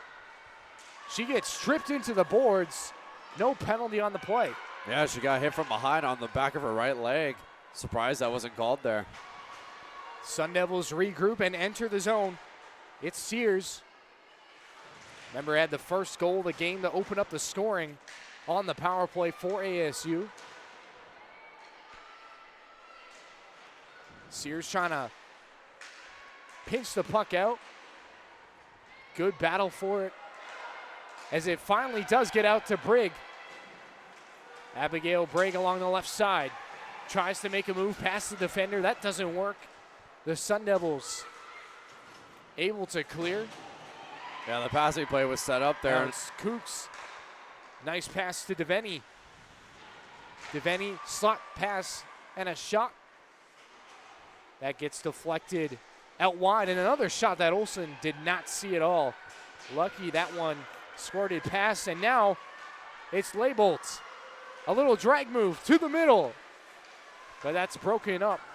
She carried it too fast. If she slowed down a little bit, she had the chance for a curve back shot, but didn't work out too well in her favor. Good opportunity for Sorensen for GCU. As now it's Hui that's back to collect. She'll travel around her net. Little pass that's chipped up, plays it back to herself, but ASU intercepts and now plays it in. Pass goes off the stick. It'll come back into the neutral zone, and we have an ASU player that's down right now on the ice. So hopefully she'll be all right. So we'll take a small break, and we'll be back with you shortly. Hi, I'm Jasmine Dickmans here with the Varsity Sports Show. And this Friday, I will be at Yuma High School where the Gila Ridge Hawks will take on the Coconino Panthers in the 4A quarterfinals of football. Something really interesting. Yuma's football head coach is one of the few female head coaches in high school football in the country, and the only one currently in Arizona.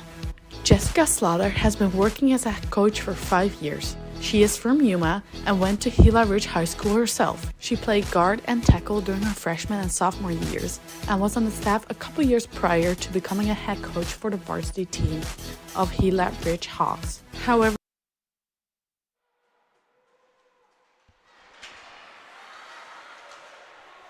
So we're back with 10 minutes to go here in the second period, the halfway point. Arizona State up 3-1 over Grand Canyon. Now GCU on the offensive as they battle for it in the corner. Pass comes out to the middle. It's Olsen. Olsen with a little dangle. Olsen, shot, pad save, rebound. Not up for grabs. GCU, good job getting back defensively. Yeah, Nika Olsen, she's ready for those deflections now again. It's Johnson. Slot shot is blocked. Olsen on the forecheck for Grand Canyon. Does a little spin move, still has it. Another dangle behind the net.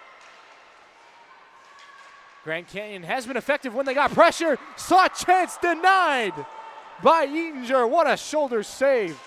Keeping this game 3-1. Ooh. And she'll take another one in for a whistle. Just a robbery, point blank, by Quinn Eatinger. Yeah, that left shoulder shot, she basically just flew the entire left shoulder up and it went right off of it. And that was really close. And once again, another missed opportunity for GCU to make it a one-goal game. They've been trying at different angles, but Eatinger, man, she is on fire. Now it's GCU's top line. That's another shot. Pass scores! Putting it home is Gray. Haley Gray makes it to within one for Grand Canyon. They trail 3-2. Well, she was on fire until I put out the announcer's jinx. My bad. But Gray with a great response. Again, they've tried everything, and finally on a deflection, they got her. And now they're only down by one. And this is now turned into a closer matchup than before. And now GCU can capitalize and go, okay, we got to start deflecting more and doing those mismatches when it comes to the shots. Well, both these goaltenders have been way too good. As now we're going to get another chance. Pass saved by Olsen. They score! What a response from ASU as they go back on top by 2. They're up 4-2. And that one's powered home by Devaney, her second of the game. Devaney, man, she got aggressive right there early. And Olsen, again, taking all these shots left and right. And she went for that first, she went down low for the block, but ended up not taking the shot until after she went down, took the high shot. And that's what led her to the second goal of the game, third on the season. Well, how about Cameron Devaney? Came in with 6 goals, now up to 8 with a couple on tonight. And, man, you can't blink, Ethan. You had 2 goals within what seemed like 30 seconds. And GCU now able to restore the 2-goal lead. That one's blockered aside from Olsen, but some fireworks here in the middle of the second period. Yeah, without a doubt. It was a chess match throughout most of this period. And now with those back-to-back goals, things are starting to get fired up here. Devaney on hat-trick watch. She's got a pair for ASU. That'll be a penalty against Grand Canyon. Arizona State player falls on the ice. It'll be another power play for the Sun Devils and Coach Ellis's squad. Yeah, I think a part of that too is frustration. That was a tripping call there, and again, it's just the relentless aggression. I don't know how many times I could say aggressive and aggression in different ways, but again, it's just been the message that ASU has been sending to GCU. We're going to keep coming at you, and we're not going to stop. ASU, a pass that's directed in front of the net. As that pass is well wide. And back for it is Draper for ASU. As they go on their fourth power play of the game. 4. And they've only so far scored. They scored 2 out of 3. Can they make it 3 out of 4?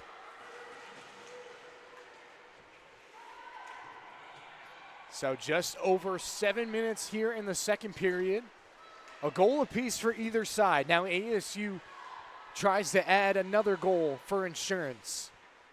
GCU with that zone defense. It's a quick shot, gloved by Olsen. Yeah, the GCU zone defense, when it comes to being in their zone, they play like a square, and they keep moving like that. But they've been able to, when ASU comes up, they start to turn into more of a 4-person triangle, if that makes sense. And that's when they're able to get the shot on. So if they can make GCU go from a square to almost a triangle, like a V formation with birds, then that's when they'll be able to score. That shot by Brown. Olsen didn't know where it was. Squared out in front of the net. It's another pass there by Ring. It'll play back up to Devaney. Devaney with a shot. Kicked aside by Olsen. And now right in front, not getting a lot on it that time, was baby. Olsen. And ASU really applying the pressure now. Man, they really just are not stopping. It's another swing pass from Brown in front of the net. Olsen was ready that time. As it's going to be Olsen on Olsen again. Back up to Devaney. Devaney swings it across. Plays catch off the shin pad of ASU as Grand Canyon finally able to clear. Hard now on is Haley Gray. A dozen seconds left to go on the power play for Arizona State. The man advantage will end now.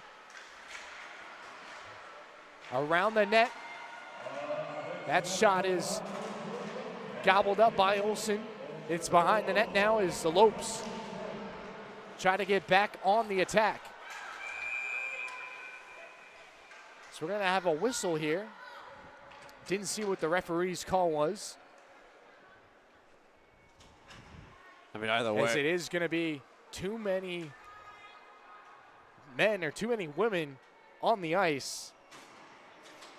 So it looks like it hit one of the ASU players while they were making a change. So too many players on the ice goes against ASU, and now a big-time spot, Ethan, with 5 and change left here in the second period. A big-time spot for GCU to get back in this game. Well, again, now they have a power play on their side for once, so let's see if they can capitalize and get back to a one-score game. Getting worked over hard in the corner is Streak. And GCU deploys the umbrella. Both these teams have done a nice job on the power play, just moving the puck around, getting those open passes, and not trying to be too cute with the puck. Yeah, finding their lanes. Yeah, I was just going to mention that too. You did a good job at pointing that out because the passing plays, oh baby, those passing plays have done wonders for honestly both teams. And if they continue to keep this up, both squads, I mean, now you're starting to see a little more aggression when it comes to well, again, when it comes to great passing plays, it'll lead to scores, but the Lobes haven't really done a fantastic job of doing it. But again, for the Sun Devils, they've done that quite a bit tonight, especially on those deflections. Yeah, they've definitely done a nice job deploying their lanes and finding open chances to shoot the puck. Speaking of shooting the puck, that one's blocked up high. Arizona State off the glass and out. Hard pressure now for the Sun Devils. Looking for a call, as we are going to get a slashing call. Referee has his hand up near center ice. It'll be another penalty against Grand Canyon. And a tough one as they're on the power play, but now it'll be 4-on-4 whenever they touch up next. I think ASU's playing smart here and keeping it on their side so that power play can run out. Yeah, so we'll see as now they'll touch up. And you're right, trying to waste as much clock to get the power play going instead of 4-on-4. Well, it'll be 18 seconds of 4-on-4, but they'll still get about a minute 42 of power play time. But, man, a tough penalty for GCU there, Ethan. I mean, you have the power play trying to put one in, and you take a penalty, and now it's 4-4, and you're about to go on the penalty kill. Yeah, again, too, it's kind of desperation, but you still have one period to go, so it's kind of surprising that GCU is kind of playing with a little desperation because it's still a 2-goal game. We've seen comebacks in even the NHL level where there will be teams that will score 4 goals in a matter of 10 minutes. Oh, for sure. I mean, anything can happen as Sorensen with a little chip falls to the ice. Well, ASU now out shooting Grand Canyon 33-16, over double the shots. It's been a lot of hardware going against Annika Olsen, but she's handled it very well. Now the Sun Devils looking to add to their lead. Trying to get one more on the power play. That short side chance by Ring is stuffed by Olsen.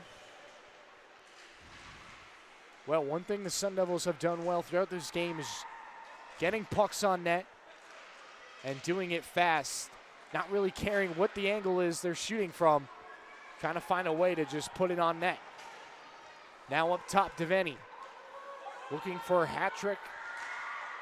Good block from GCU. Pass is picked up. It's another save by Olsen. Getting peppered along the net. She got hit 3 times in a matter of like 15 seconds there. She got hit on the left, hit on the right, hit on the right, and then she finally was able to save it. It's like boxing when you take those uppercuts and strikes. Yeah, but instead of like a big hard punch, it's just a quick little tap because of all the padding that they have. But either way, I mean, she's taken so many shots tonight, and the fact that she's only given up, well, I mean, of course you can do better, but 4 goals on 36 shots, that's not too bad, especially when you've been on the ice for so long. And Arizona State now with just over 30 seconds of power play time to work with.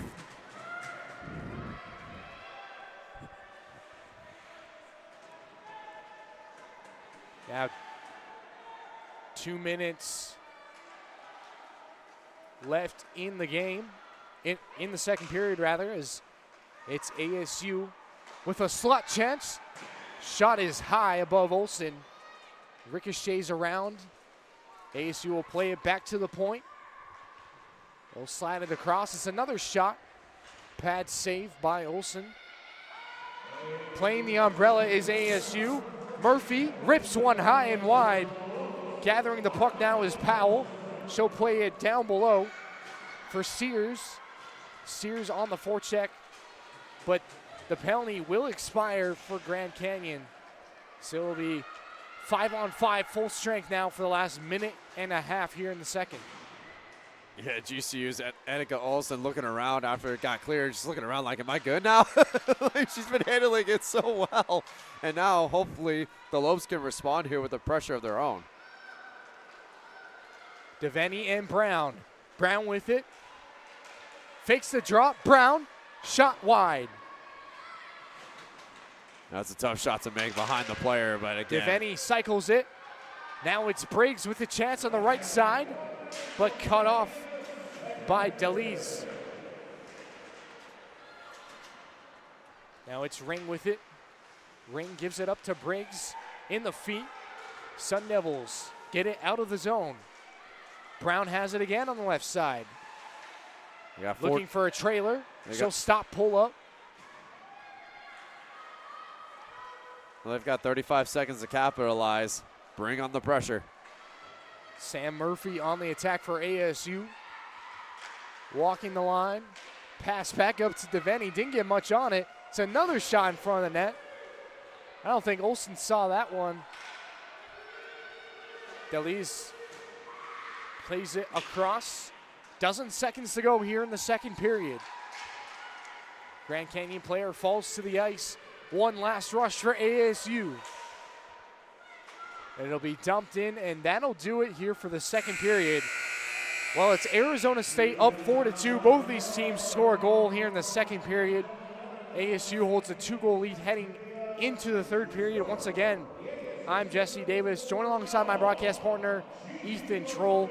You're watching this broadcast on the Varsity Sports Show.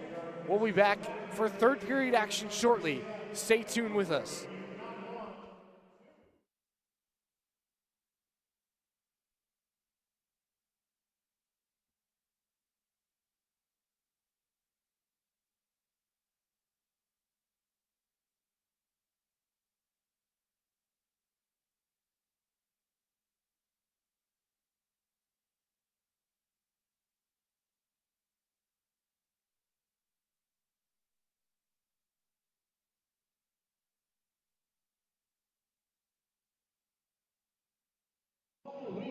Here we are back with Coach Miller after the second period in the GCU versus ASU game. Now, Coach, that was a great quarter. Your girls scored a goal, and immediately after, ASU responded. How are you feeling about that right now? Yeah, it's just like I said earlier, just a mental lapse. Like, we're young, it's going to come with that. It's growing pains, but, again, it's being mentally engaged. Our forechecks were a lot sharper. We slowed them down in the neutral zone, so pretty happy with it. Yeah, pretty happy.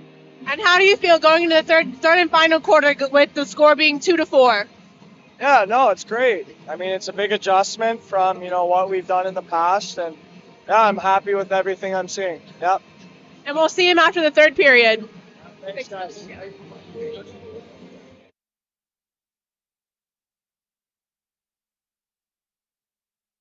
Hi, I'm Jasmine Dickmans here with the Varsity Sports Show.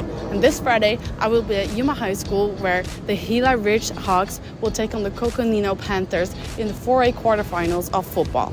Something really interesting. Yuma's football head coach is one of the few female head coaches in high school football in the country, and the only one currently in Arizona.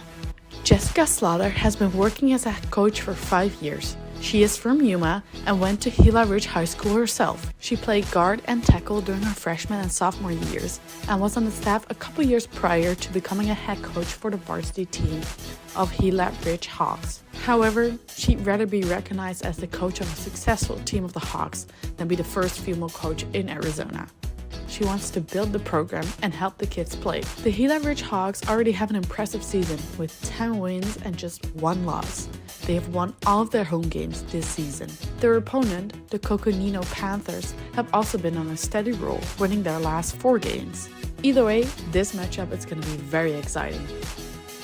Thank you guys so much for tuning in, and let's get back to the game. This is Jasmine Dickmans with Varsity Sports Show.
Hello, folks. J.R. Lambright here, where Kilgore's Bulldogs delivered a commanding performance in the bi-district round. The Bulldogs romped past Little Cypress Mauriceville, 61-14, to notch their 10th consecutive win and stamp their credentials as a playoff force. From the very first whistle, Kilgore signaled their intent. Dre Sanders took the opening kickoff deep into Bear territory for a quick touchdown. The offense never looked back. Sophomore Javon Lloyd broke free for a 75-yard score, while Rayshawn Williams dashed in untouched for another 6 as the Bulldogs raced ahead 21-0. Bison Williams even got in the act by blocking a punt for a safety, and the defense kept the pressure dialed up all night. Now Kilgore moves on to face Stafford in the area round. The Bulldogs come in favored according to computer models, but playoff runs in Texas demand more than stats on a page. Kilgore's depth, speed, and grit give them an edge, but November football often brings out surprises. One thing's for sure, Kilgore is battle-tested, hungry, and playing with a purpose. As folks around here know well, playoff time is when character shows up, and these Bulldogs seem set to prove theirs.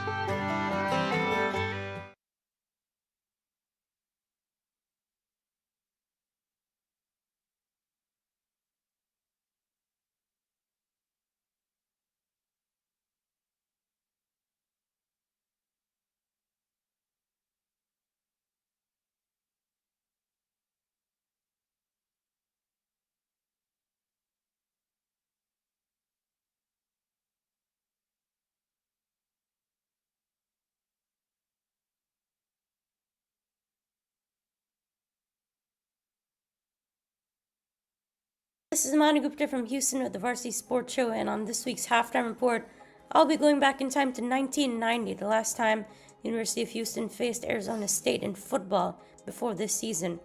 I had an interview with Houston's special assistant to the head coach, Don Landholm.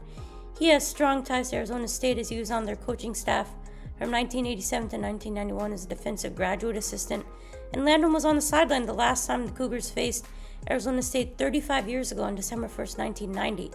That was a special game in the Tokyo Dome in Japan. It was called the Coca-Cola Classic, a regular season game played in Tokyo from 1977 to 93. Houston won that game 62-45 in an incredible offensive masterpiece. Well, it was brutal from the Arizona State side. Houston had just gotten involved with the passing offense, and they were on the cutting edge of it, and they were scoring points like mad, and we did not stop them all day. So from the game experience, it was not good. The experience going to Tokyo was outstanding. Cougars obliterated the Sun Devils through the air as quarterback David Klinger set what was an NCAA record with 716 yards passing on 41 outstanding completion with 7 touchdown passes. That record stood for 24 years until Connor Halliday at Washington State threw for 734 yards before Mahomes did it in 2016. 3 different Houston wide receivers crossed 100 yards. That included Manny Hazard with 201 yards and 3 touchdowns. We will be seeing these two programs face each other quite a bit now in the Big 12. This is Manu Gupta from Houston.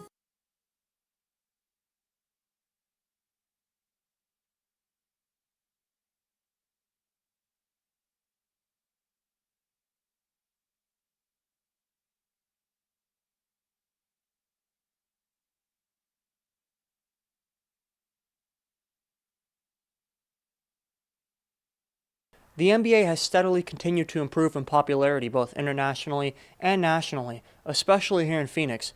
But it's without saying that the NBA has a lot of great parts about it, but it has a few parts that could use some improvement. The NBA is a league I have always loved growing up. But as I headed to some basketball courts, I was very interested in hearing some other people's opinions on the state of the league. I think right now the marketing's at an all-time high. I mean, you've seen the NBA go to NBC, and I feel like it's really just thriving on NBC right now. I think the aesthetics of the game are really good. I mean, sneakers are in a good place. We just saw they're putting the finals logo back on the court, so I think that aesthetics are like really high right now. Others know some things they'd like to see fixed. I think the All-Star game is kind of messy these years. So the All-Star need to be like more competitive. And then I think there's like you just gotta play in the road game. You just gotta play like kind of like the old days when not all those calls like fouls being called. I would just say scheduling games, and then too, like a lot of times games are delayed like 4 or 5 minutes, and I know that's one thing that fans don't like, especially me, because like having to do stuff like in school, it kind of ruins like loving watching basketball. So. The NBA is the most popular basketball league in the world, and hopefully we get to see a few changes that add to the already great game. I'm Matthew McCord, reporting for JMC 331 and the Varsity Sports Show.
Welcome back, ladies and gentlemen. Third period action here tonight at Arcadia Arena here in Phoenix, Arizona. My name is Jesse Davis, joined alongside my broadcast partner, Ethan Troll.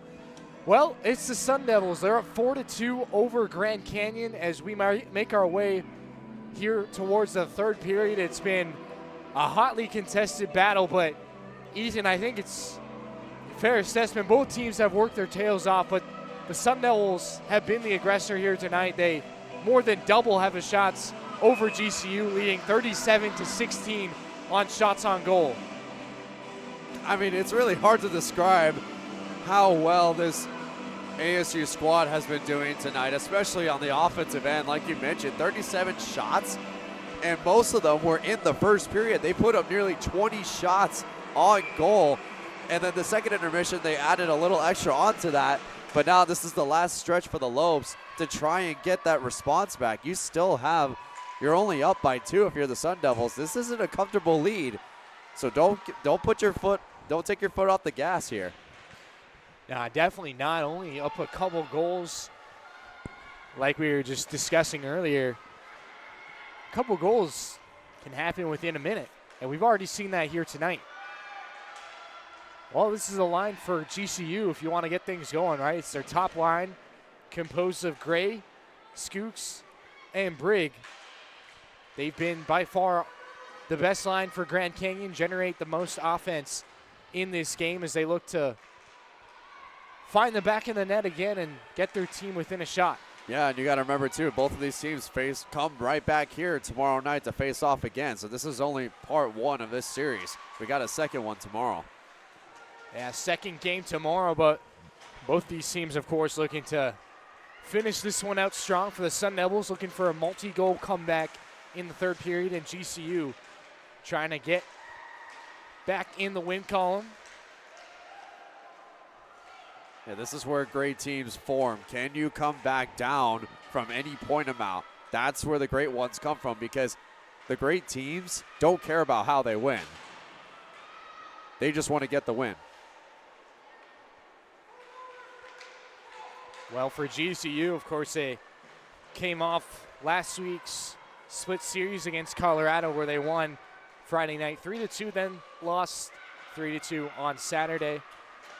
Trying to get a W here tonight and come back in this game, trying to finish strong tomorrow. And that's a fast shot in the slot and a big save once again from Olsen. We've called her name the whole game tonight. She's been by far the star player for GCU. That is her 38th shot on goal that she's faced, only allowing 4 goals, 34 saves on the night. And you can imagine that number is only going to go up. Yeah, it's going to continue to keep going up because the Sun Devils are not letting up. These ladies are putting on a show when it comes to just firing on all cylinders on offense, and they haven't really had to play a whole lot of defense. And now a fast break for Hui. Hui just over the top of the crossbar. Yeah, that was a way too high of a shot. She had the one-on-one that she was looking for, but well, Hui collects. She makes it past the blue line. Still has it. Tries to block off the defender. And a ricocheted puck that goes right in the Eatinger. She'll hold for a whistle. 17:38 here in the third period. Hey, it's not like that's a better reference than the other number that's trending right now. I'm not going to bring it up. But either way, though, you mentioned something about you mentioned something about splitting the series, GCU with Colorado. And Colorado 8-5-1-1 on the season. So even a split they'll take because that gives them momentum to potentially come back from being 5th in their conference and hopefully fight their way up to maybe to 2nd, maybe 1st over Utah. Important time in the season as we get our about midway through for both of these clubs. They'll have a long break before coming back in the new year. Well, it's a 2-on-1 now for GCU. That one doesn't make it on goal, but the Lopes still have it. Trying to cycle it behind the net. Gray pass in front, shot off the chest of Eatinger, and that one gets pushed out to the corner. Now Grand Canyon pushing. Another shot, didn't get much on it from Olsen. The Lopes will fire it back in and complete a change. I think that was one of the better shifts that we've seen from Grand Canyon here to open up this third period, Ethan. You took the words right out of my mouth right there. And on that last shot attempt, Haley Gray had the chance on the deflection. We've seen so many deflections tonight from both teams, and ASU's done a great job at taking advantage of it. But GCU hasn't really done too well, but they've been consistent on the pressure so far to start this third intermission.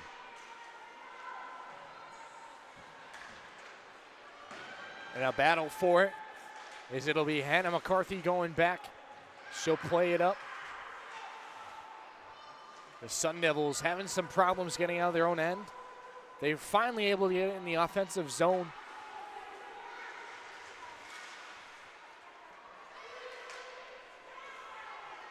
Gaveni, what a job she's done tonight. Couple goals. One of the harder forecheckers for the Sun Devils. She's been all over it. Yeah, and she has not let up ever since scoring that second goal. She hasn't let up at all in this game, and that's why she's been on the ice so often, because she has been able to bring that fire to this team, and she's just been so consistent tonight. Good response shift now for the Sun Devils as they look to complete a couple changes. That pass is turned over. Johnson has it, plays it in front of the net. GCU has Briggs in front. Now 3 players in the corner as they continue to work it up the close boards. Pass off the skate of Johnson, and the Lopes will recover. They'll turn it over again. A good play, chip play by Navini. She'll try to center it, but it doesn't get through, and now the Lopes a mad scramble for it in front of their own goal. Yeah, number 7, Taya, on the deflection there. If that pass was made, that was most likely going to end up being a goal, if not another shot on goal for the Sun Devils. Now a battle for it in the corner. Sun Devils able to work it out, but we're going to get a penalty on the play. It's going to be 2 minutes. Not sure what they called there. Wasn't familiar with that motion. I've never seen that before. Yeah, it looked like, I don't know. I've never seen it either. It looked like more like a sideline warning, but I'm not sure what that was. But either way, 2 minutes for the Lopes. I mean, this is where you want to take the chance to go ahead and go score. Score here. Carrying it out for ASU is Brian. But here comes the Sun Devils again, getting pressure right away on when the power play goes against them. Well, it'll be a power play for GCU. What a time, what a moment to get back into the hockey game. Third period, just over 13 minutes, and now a shorthanded chance. What a save from Olsen, denying Draper point blank. She kept her right leg extended and down on the ice all the way through and did not let up until that puck was cleared. Great job by Olsen. Now the Lopes work it down. They have a couple players in front. Pass just off the stick of Grable, and that shot wide. Boy, what an opportunity there, Ethan. You had a couple players for Grand Canyon in the middle of the ice. They're able to get a clean pass and release. That's a good quality scoring chance. Yeah, and again, it's just it's feeling the pressure. They got it right off the puck. And that one is gloved by Eatinger. It's actually, I don't mind that shot because that stops the clock and it gets your offense. It gets the new rotation in, and hopefully now they can have a new game plan to attack. Well, 40 seconds now to work with for the Lopes. They try to crack in on this ASU lead. That puck gets past Johnson at the point, so the Lopes will have to restart and regroup in their own end. Yeah, they're going to have to do it quickly because they only have 20 seconds to go. Second power play unit on the ice for Grand Canyon, trying to establish possession, but they turn the puck over in the neutral zone and still have it. What a chance for Brian, powering her way through. What looked like an innocent little turnover, and Brian almost able to pot one in. Yeah, and that was it looked like a 1-on-4 matchup too, and the fact that she was able to get even a shot on goal for that, wow.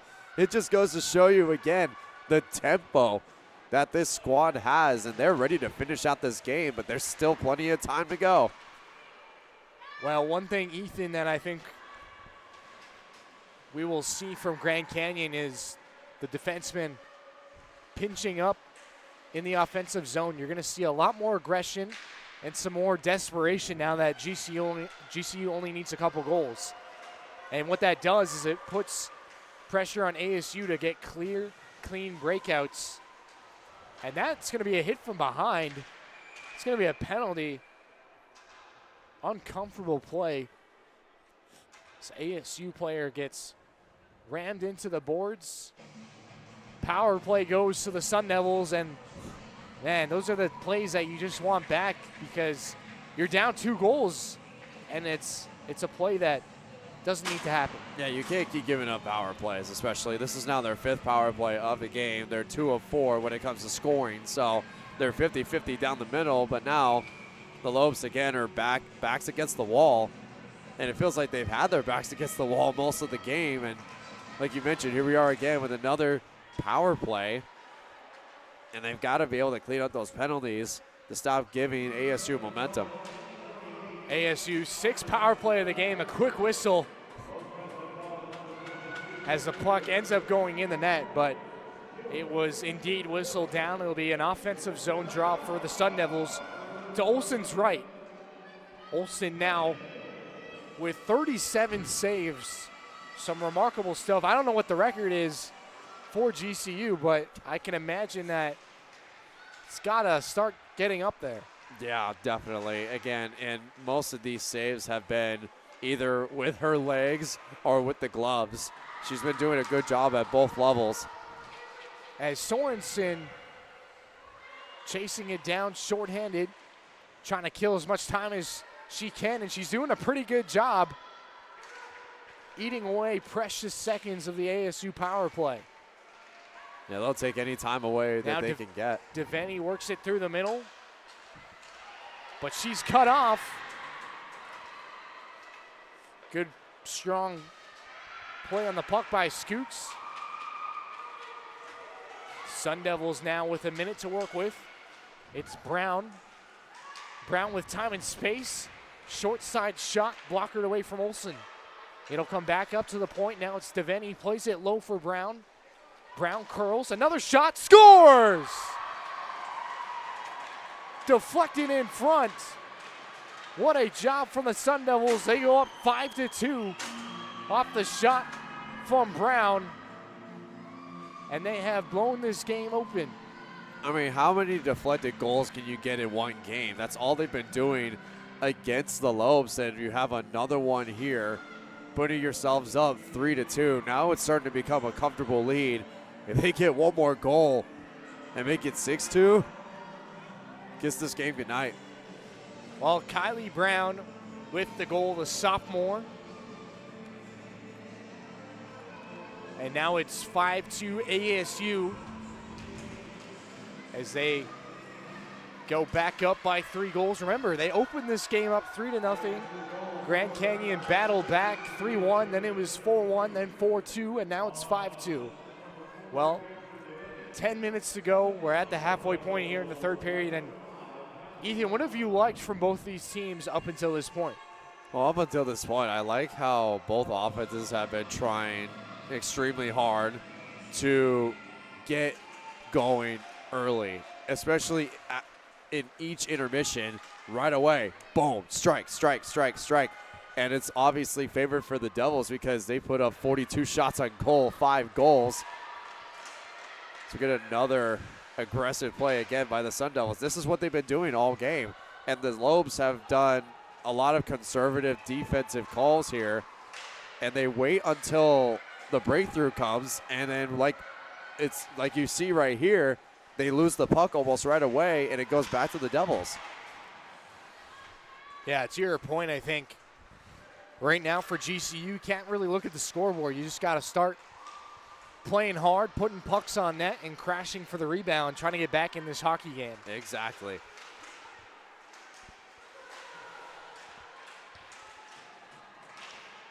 As the puck's played out through the neutral zone. Olsen has it for the Sun Devils. Olsen, shot pad save from Olsen. Olsen on Olsen again. We've said that a couple times tonight. It's going to be another power play for the Sun Devils. as a cross-check in front of the net on GCU, another undisciplined penalty against the Lopes.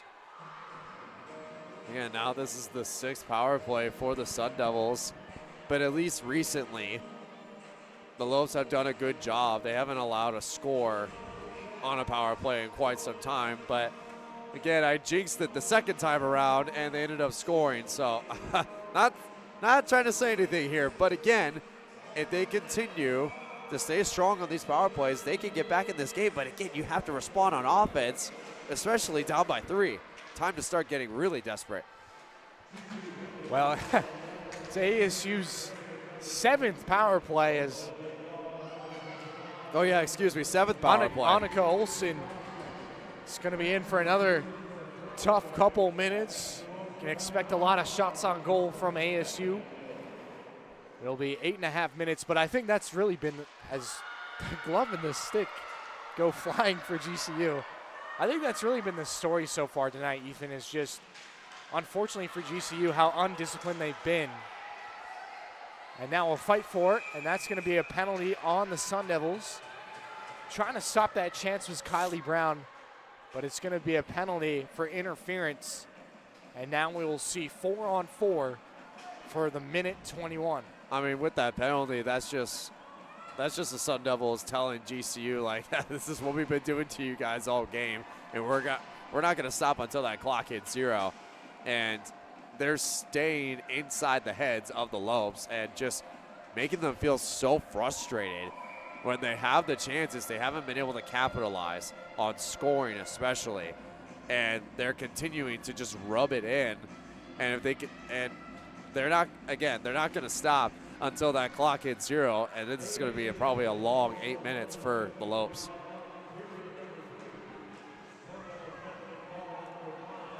Yeah, we've definitely seen a lot of penalties here tonight. That's been a big factor in this game. A lot of special teams, Ethan.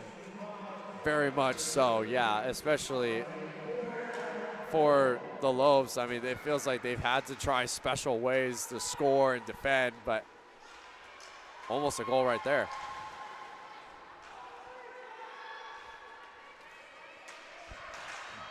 Grand Canyon plays it into the ASU zone. Sun Devils look up ice, 4-on-4, Ethan. So a lot more space, a lot more time to make a play. Speaking of making plays, Sorensen centers one, not in the reach of Skooks. Yeah, there was nobody there on that side to get the deflection either. Everybody cleared out. And now a breakaway chance almost for Skooks. Boy, oh boy, she had a lot of time. Scoots had the matchup that they've been looking for, and it just sailed right past her and right into the hands of the Sun Devils, and that's just how that's how it's been for the Lopes tonight. Missed opportunities. 7 minutes to go. Pad save there for Eatinger. Shot is well over the net. Arizona State carries the puck out. Rubbed off the puck. That pass gets through along the right side. The Sun Devils. Pad save once again from Olsen. Getting knocked down in front is a Sun Devil player. GCU responds with a rush of their own. It'll go into the corner.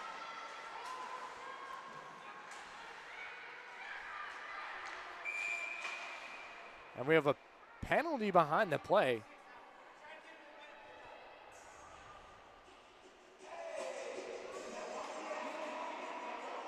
And it'll be too many men on the ice for GCU.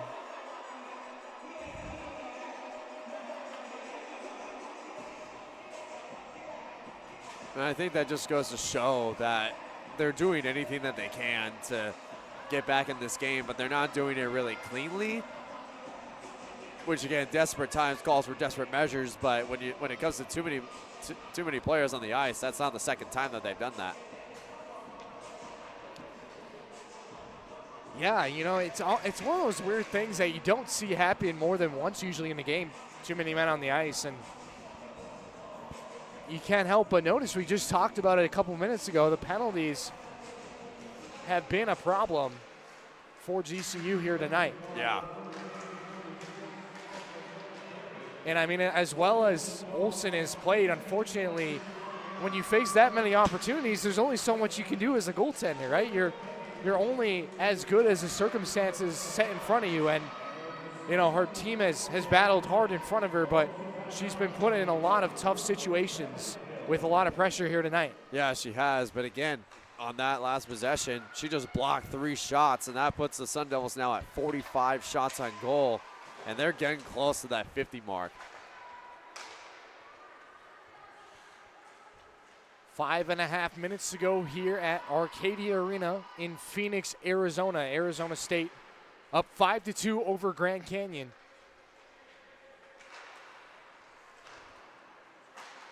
Sun Devils work it across. Up through the blue line. In the feet. And now going for a skate is Finch for Grand Canyon.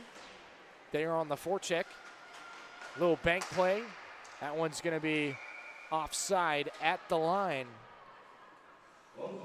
45 seconds left for power play time for ASU.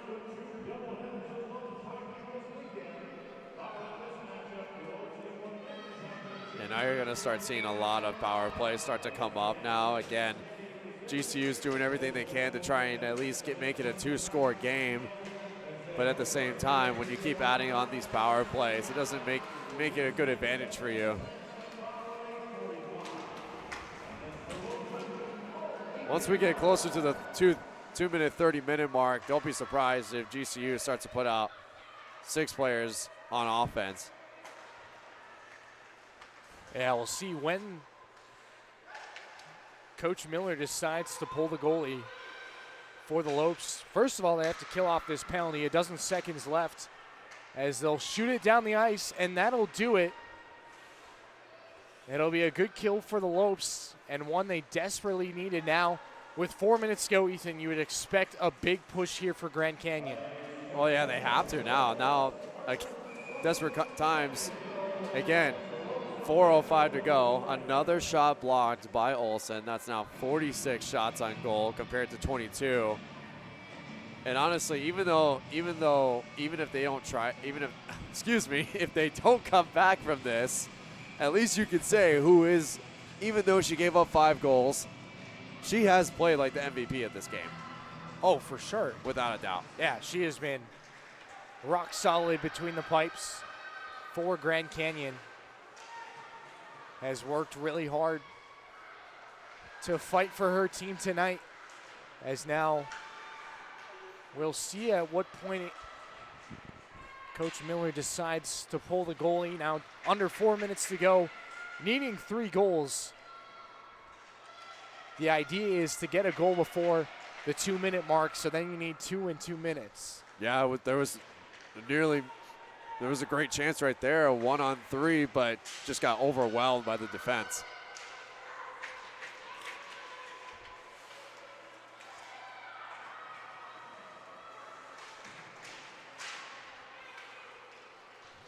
Now the Sun Devils taking a big tumble into the boards. Was Olsen. Shot, pad, save, redirected in front. Puck is loose. Grand Canyon able to relieve the pressure. Another opportunity for Arizona State. And another save from Olsen. Now the Sun Devils up to 47 shots. You think they're going to hit the 50 mark before the end of this game? I think they have a good chance to. Yeah, because they're on track for it. Sun Devils on the forecheck once more. There's the turnover. Pass in front of the net. Cycled out by Grand Canyon.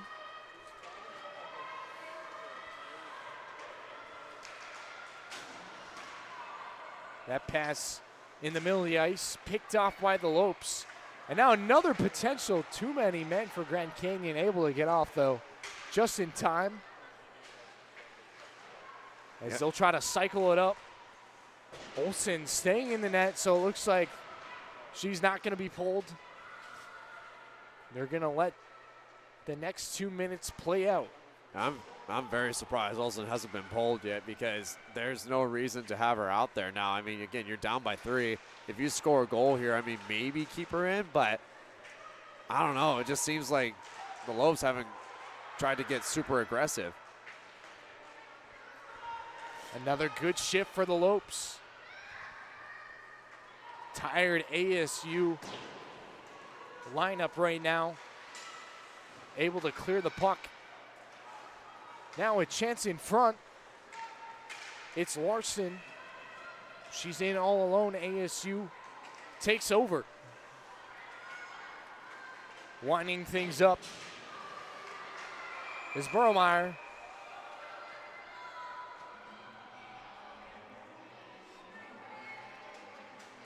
And it'll be another penalty against GCU. You're looking at me straight in the eyes when you say that because it's been so repetitive for them. Oh my gosh, I'd take a breather after that one. I mean, it still is so surprising to me, like the amount of power plays that they've given up in this game has given, if two of those power plays were taken away, this would be a 1-score game. That first intermission really made the difference of this game. Well, less than a minute left. Pat save, rebound, another save, and another save. Olsen on the goal line. What a series of events there from Olsen. Oh my. Stretching out, a little snow angel, and a Pat save on repeat. Poor Olsen has done everything she can to keep them in this game, and yep, the 50-point mark is hit for the Sun Devils on shots, but it goes to show you, though, the effort that Olsen has put in tonight is incredible. Yeah, I mean, what more can you say? 45 saves for Olsen. Just crazy, crazy stuff in the net for Grand Canyon. Why not another? Making another one, right. So now if you're the Lobes, you move to 8-6 overall, right. A bounce back win. You play ASU tomorrow night, and then you take a little break for about a week and a half, come back playing Colorado State for a series as we have slow getting up GCU player. And after that Colorado State series, GCU doesn't play for over a month. It's another shoulder save from Olsen, 10 seconds to go. And ASU will take a big break after tomorrow night, returning back in action January 16th, taking on Lake Superior State University. Well, that'll do it here at Arcadia Arena in Phoenix, Arizona. The Arizona State Sun Devils come out on top 5-2 over Grand Canyon University in a game that was dominated by ASU from start to finish. A lot of penalties for GCU, and what a matchup here tonight, Ethan. Yeah, I thought it was a solid matchup overall. I mean, we got a one-score game in the second intermission, but again, ASU responded with a goal, and then they answered again in the third intermission as well. So when it comes to these teams, they'll meet again tomorrow night. So this isn't just a one-and-done kind of thing. This is this is a little bit of a warm-up game for both teams, but ASU's dominance continues on against GCU, and their win streak continues to go. And now for ASU, they snap their 4-game losing streak and bounce back. We'll see how they do from here. And for GCU, 2-2 now in the last 4 matchups. How are they going to respond with these next 3 games coming up before a long break? Well, we'll be back in action.